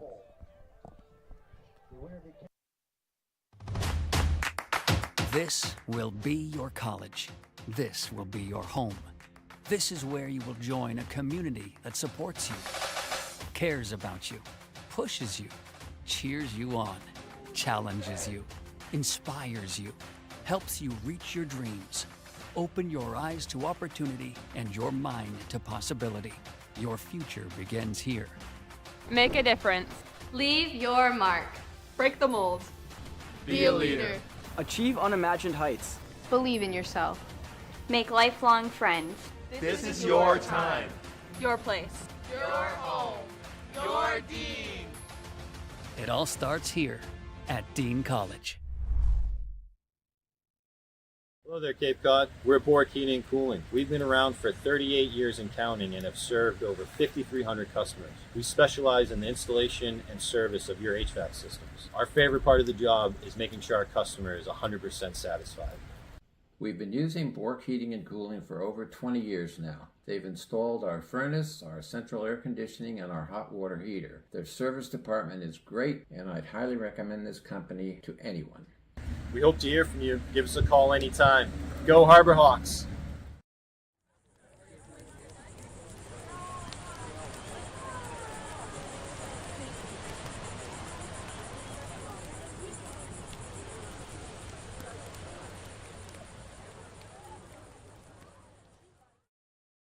Now batting, the left fielder from the University of Arkansas, number 8, Carson Bowles. Back here, 3-1 ball game here.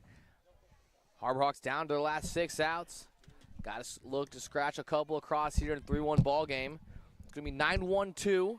Carson Bowles, Kane Kepley, Alex Lodis due up. Griffin Hughes still on the mound. First pitch spiked into the ground, 1-0 to Carson Bowles. And with 2 innings left for Hyannis, their runs and hits have to come now. They have to try and at least be within 1 in the 9th. You'd feel a little more attainable with it being within 1. Griffin Hughes, breaking ball. Missing glove side. Count moves 2-0 to the future Arkansas Razorback. Yeah, in these past couple of innings, they've been playing better baseball than they were at the start of the game. But, you know, better baseball can only go so far when you're not doing enough to when you're not putting the runs on the board. So, yeah, you've been getting better at bats, good hits, but now it's time to take that next step. Equipment malfunction here, maybe. Yeah, working on the pitch comm there a little bit as see Josh Schroeder make his way to the dugout over at third base. And count still 2-0. Carson Bowles still up, ahead in the count. In the hitter's count, Griffin Hughes over the head motion. Fouls it off over our head.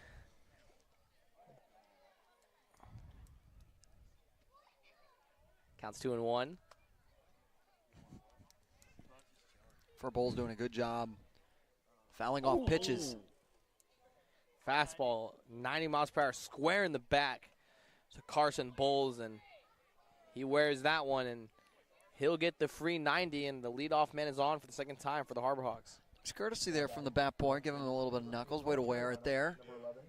He takes his time to walk down to first, but not the way you want to have it be. But for Hyannis, get a leadoff man on base via the hit by pitch to bring up Kane Kempley and the top of this Harbor Hawks lineup. First pitch, breaking ball staying way up in the zone. Josh Schroeder able to go up and grab it. Kane Kepley, future All-Star, future UNC Tar Heel. This time gets the breaking ball down the zone, backdoors it to Kane Kepley, 1-1. Good bounce back pitch there after he lost control over a couple of fastballs. Easing his way back in with a breaking ball there. Getting it over. A little bit of a get-me-over pitch, but a big one there. Kane Kepley, left-handed batter in the box. Big swing as the fastball's up in the zone. Kepley right in his wheelhouse, up and in. Just misses it. Then rears back and just powers it. That 92 probably looked more like 94, 95. That's another fastball, 93 miles per hour. Tries a back pick. Carson Bowles over at first. It gets by him. Carson Bowles trying to get to second. Sliding in safely after Schroeder tried to back pick him over at first base. Ball rolled into right field. Kane Kepley goes down swinging now, one out with Alex Lodis in the runner in scoring position. Number 7, Alex Lodis. Yeah, you don't like the strikeout, but you'll take the throwing error on the snap throw. Gets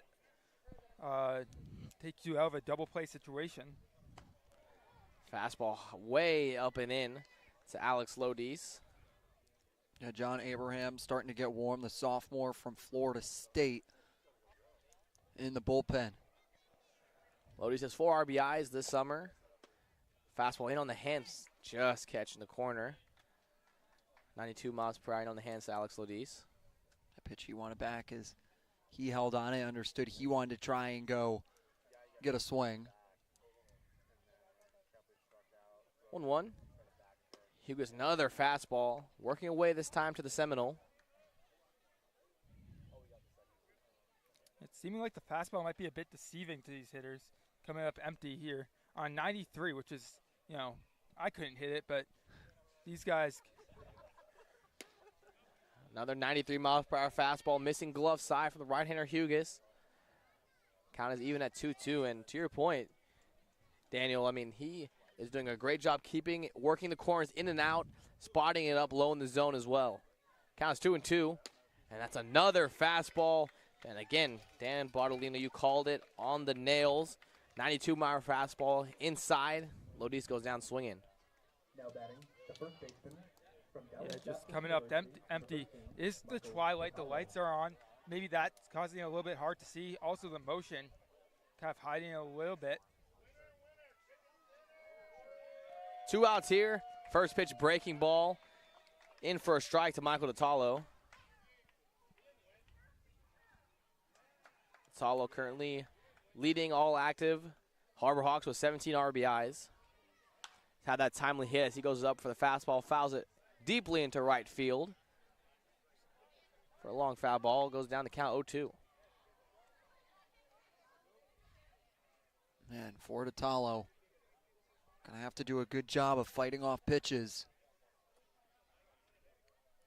Griffin Hughes sets and deals breaking ball, ground ball over to Merrick Houston, ranging to the 6th hole on the run across his body.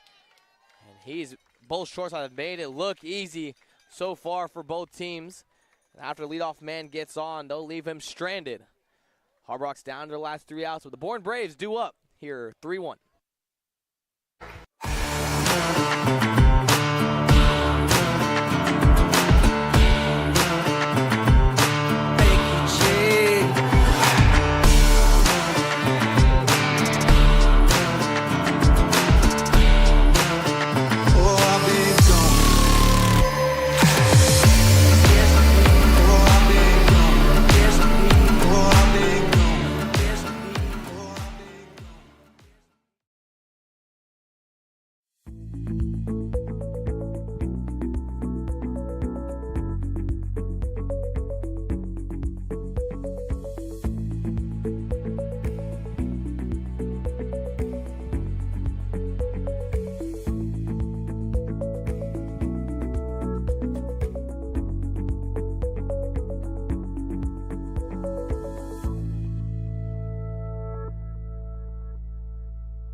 Back here, bottom of the 8th, Chandler Dorsey going to try to put a big 0 here and keep the game within 2.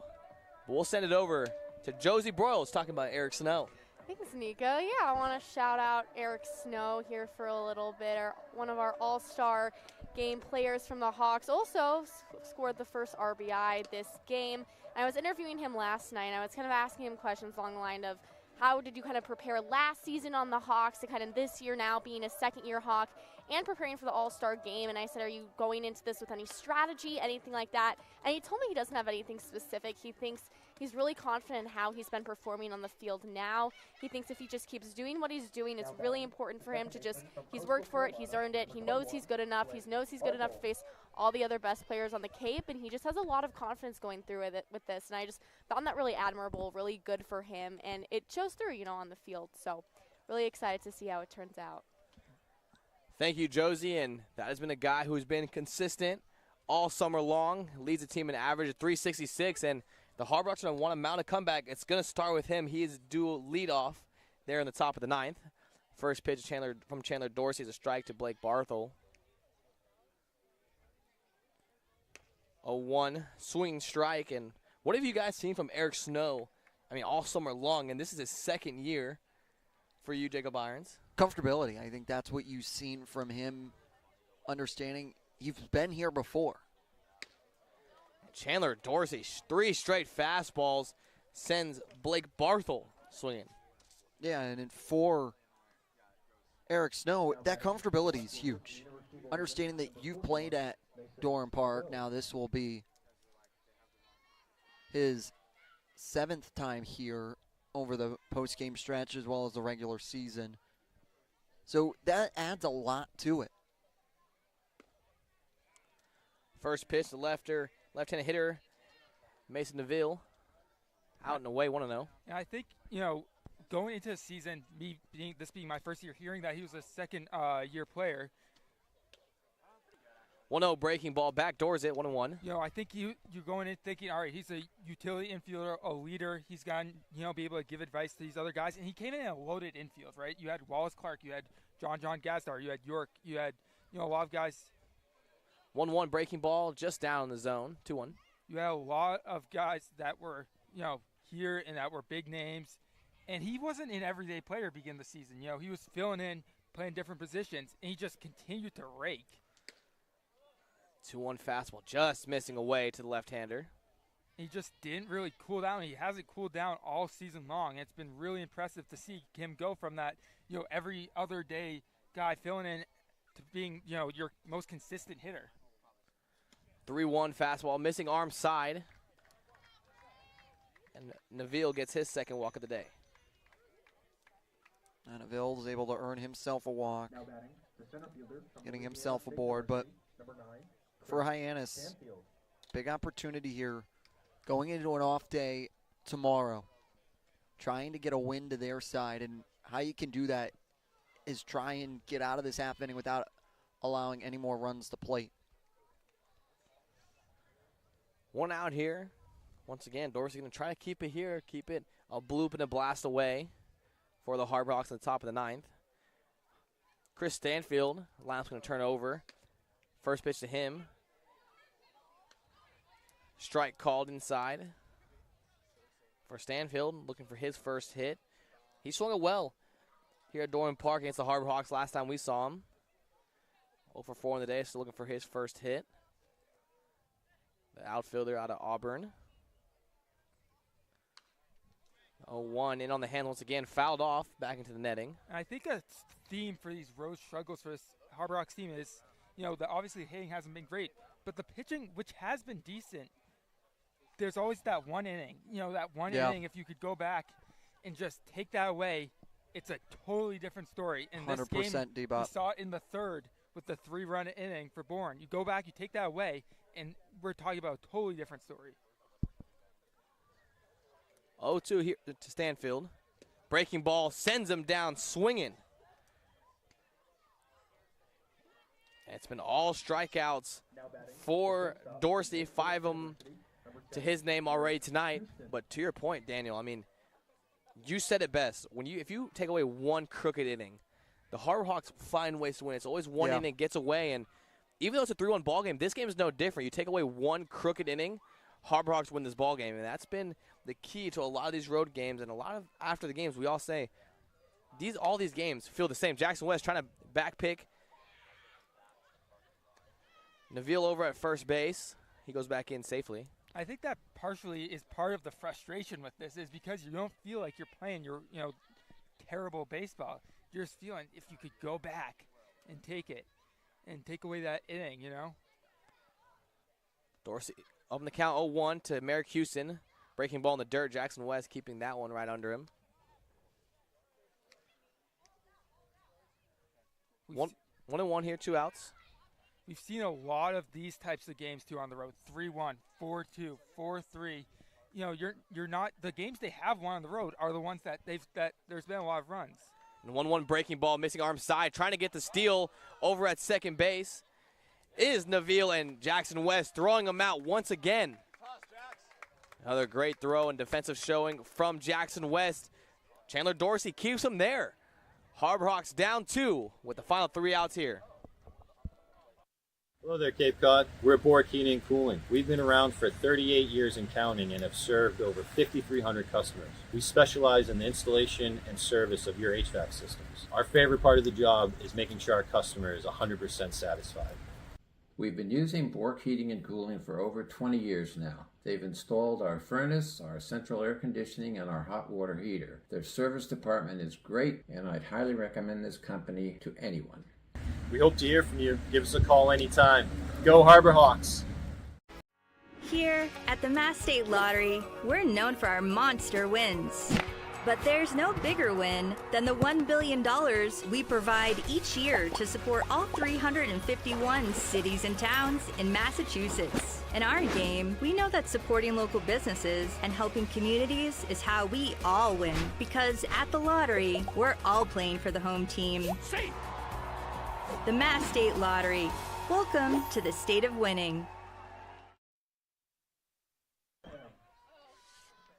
And coming in to shut the door for the Bourne Braves, it's going to be John Abraham, pitcher out of Florida State.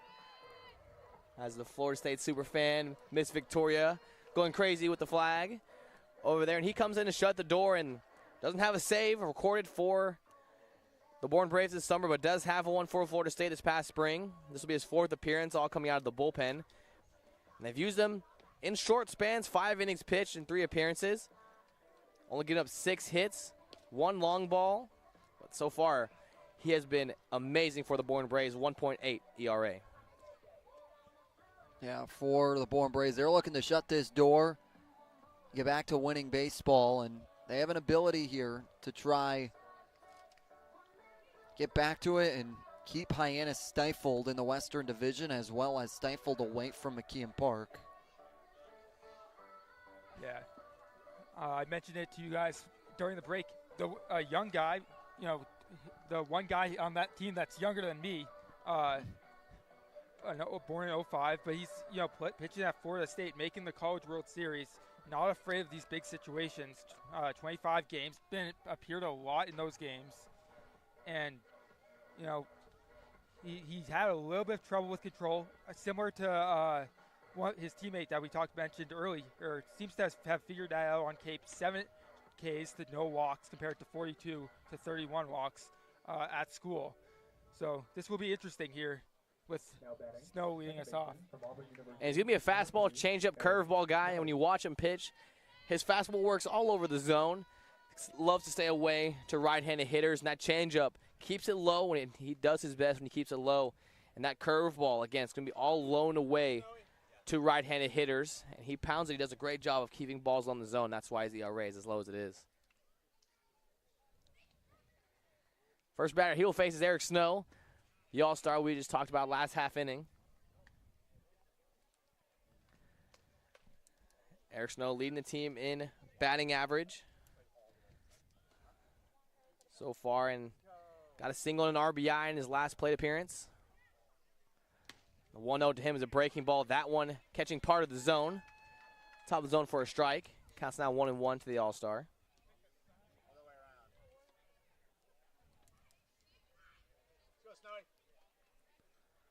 Go, 1-1 count. John Abraham going to try to shut the door here with 4, 5, and 6 of this Harbor Hawks lineup. Fastball missing up in the zone.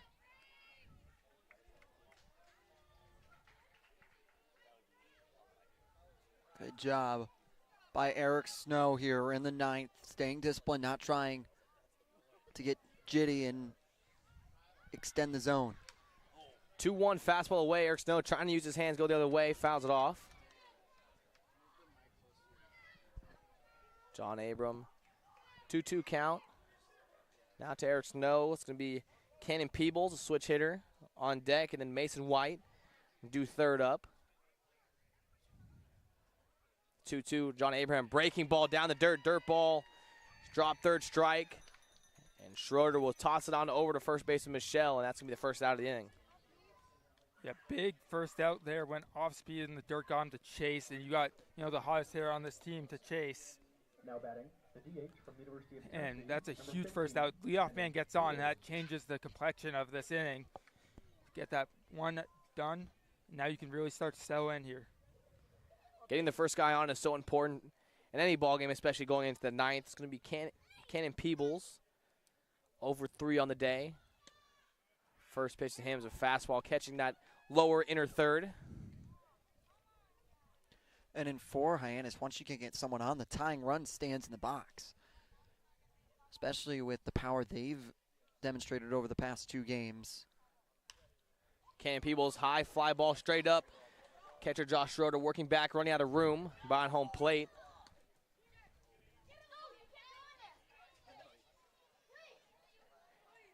And you talk about the power of this team. If Cannon Peebles can find a way on, it's going to be the left-hander Mason White, the power hitter, the power-hitting left-hander. Heard he has 2 home runs on the year.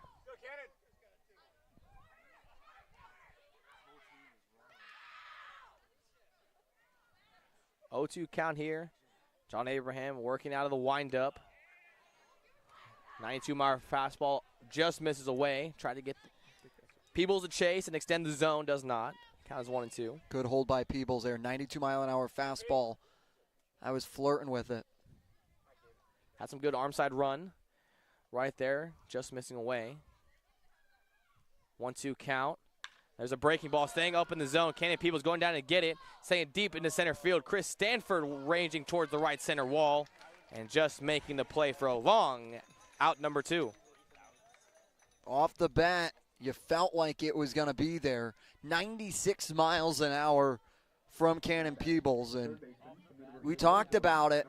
395 to the deepest part of this ballpark, Durham Park, and for him, having it travel a really far distance, 362 feet, just coming up a couple feet short.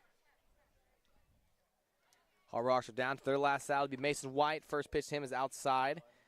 And who else would you ask for advice against John Abraham than catcher Jackson West? Jackson West coming out of the dugout talking to Mason White there just for a second. Florida State pitcher, Florida State catcher who caught all year for them, Jackson West. Fastball missing inside to Mason White. Up in the count now, 2-0. Yeah, if you're White, you're just trying to get on. Just keep the line moving. Try to get something going here. Tate, a high contact guy on deck. And just try to create something. 2-0 count here. Harbor Hawks down to the last out. Fastball, high chopper over second baseman Barthel. Barthel ranging towards glove side, trying to make throw over to first, just in time to get Mason White going down the line. And the Harbor Hawks drop another one here at Bourne Park and on the road. So far, it's been the Bourne Braves who've had the best of the Harbor Hawks as they get the victory 3-1 over the Harbor Hawks. Yeah, for Hyannis over their last 9 games here at Bourne Park, 0-8-1 through those 9 games. And for Scott Landers and crew, they know how to play against Hyannis here at Bourne Park, and then couple that with Hyannis just falling short. And like you said, Dan, you eliminate that 1/2 inning in that third. Game's a completely different ball game, and there's a potential for Hyannis to walk away winners, but they head into a big off day. But there is some positives, though. There are a couple of finals. Katuitt lost to YD, and it's the Commodores up 7-2 over the Wareham Gatemen in the top of the 8th. So Hyannis, by dropping to Bourne, won't lose any footing. They still stand a game back of Wareham and 2 games back of Katuitt, with both of them losing today. So there is some consolation in that heading into the off day, which opens up the mad dash to Game 40 in August for the playoffs. Yeah, absolutely. And other good news is that this will be their last time playing at Bourne Park, barring a playoff series where they would have to play 1 game there. So you're done with this chapter of the season. You're done with Bourne Park. Now you don't have to worry about that. But yeah, like we said, 1 inning is the difference in this one. But the pitching looked really solid. You got some really good innings from your bullpen. This is the best Cade Brown's looked all season.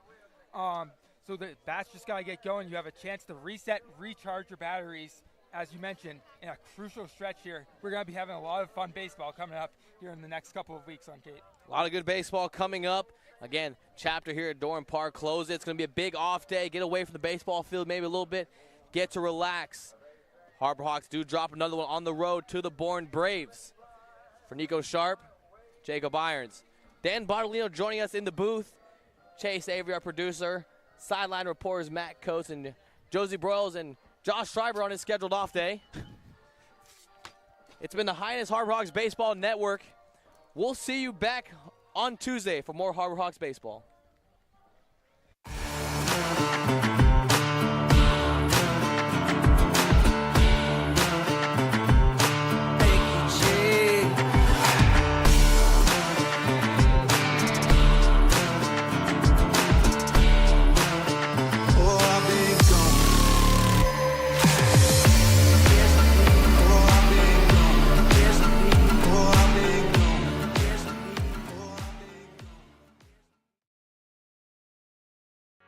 Here at the Mass State Lottery, we're known for our monster wins.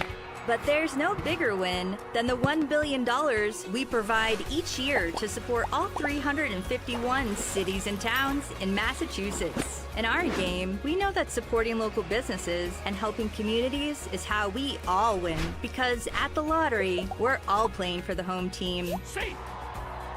The Mass State Lottery. Welcome to the state of winning.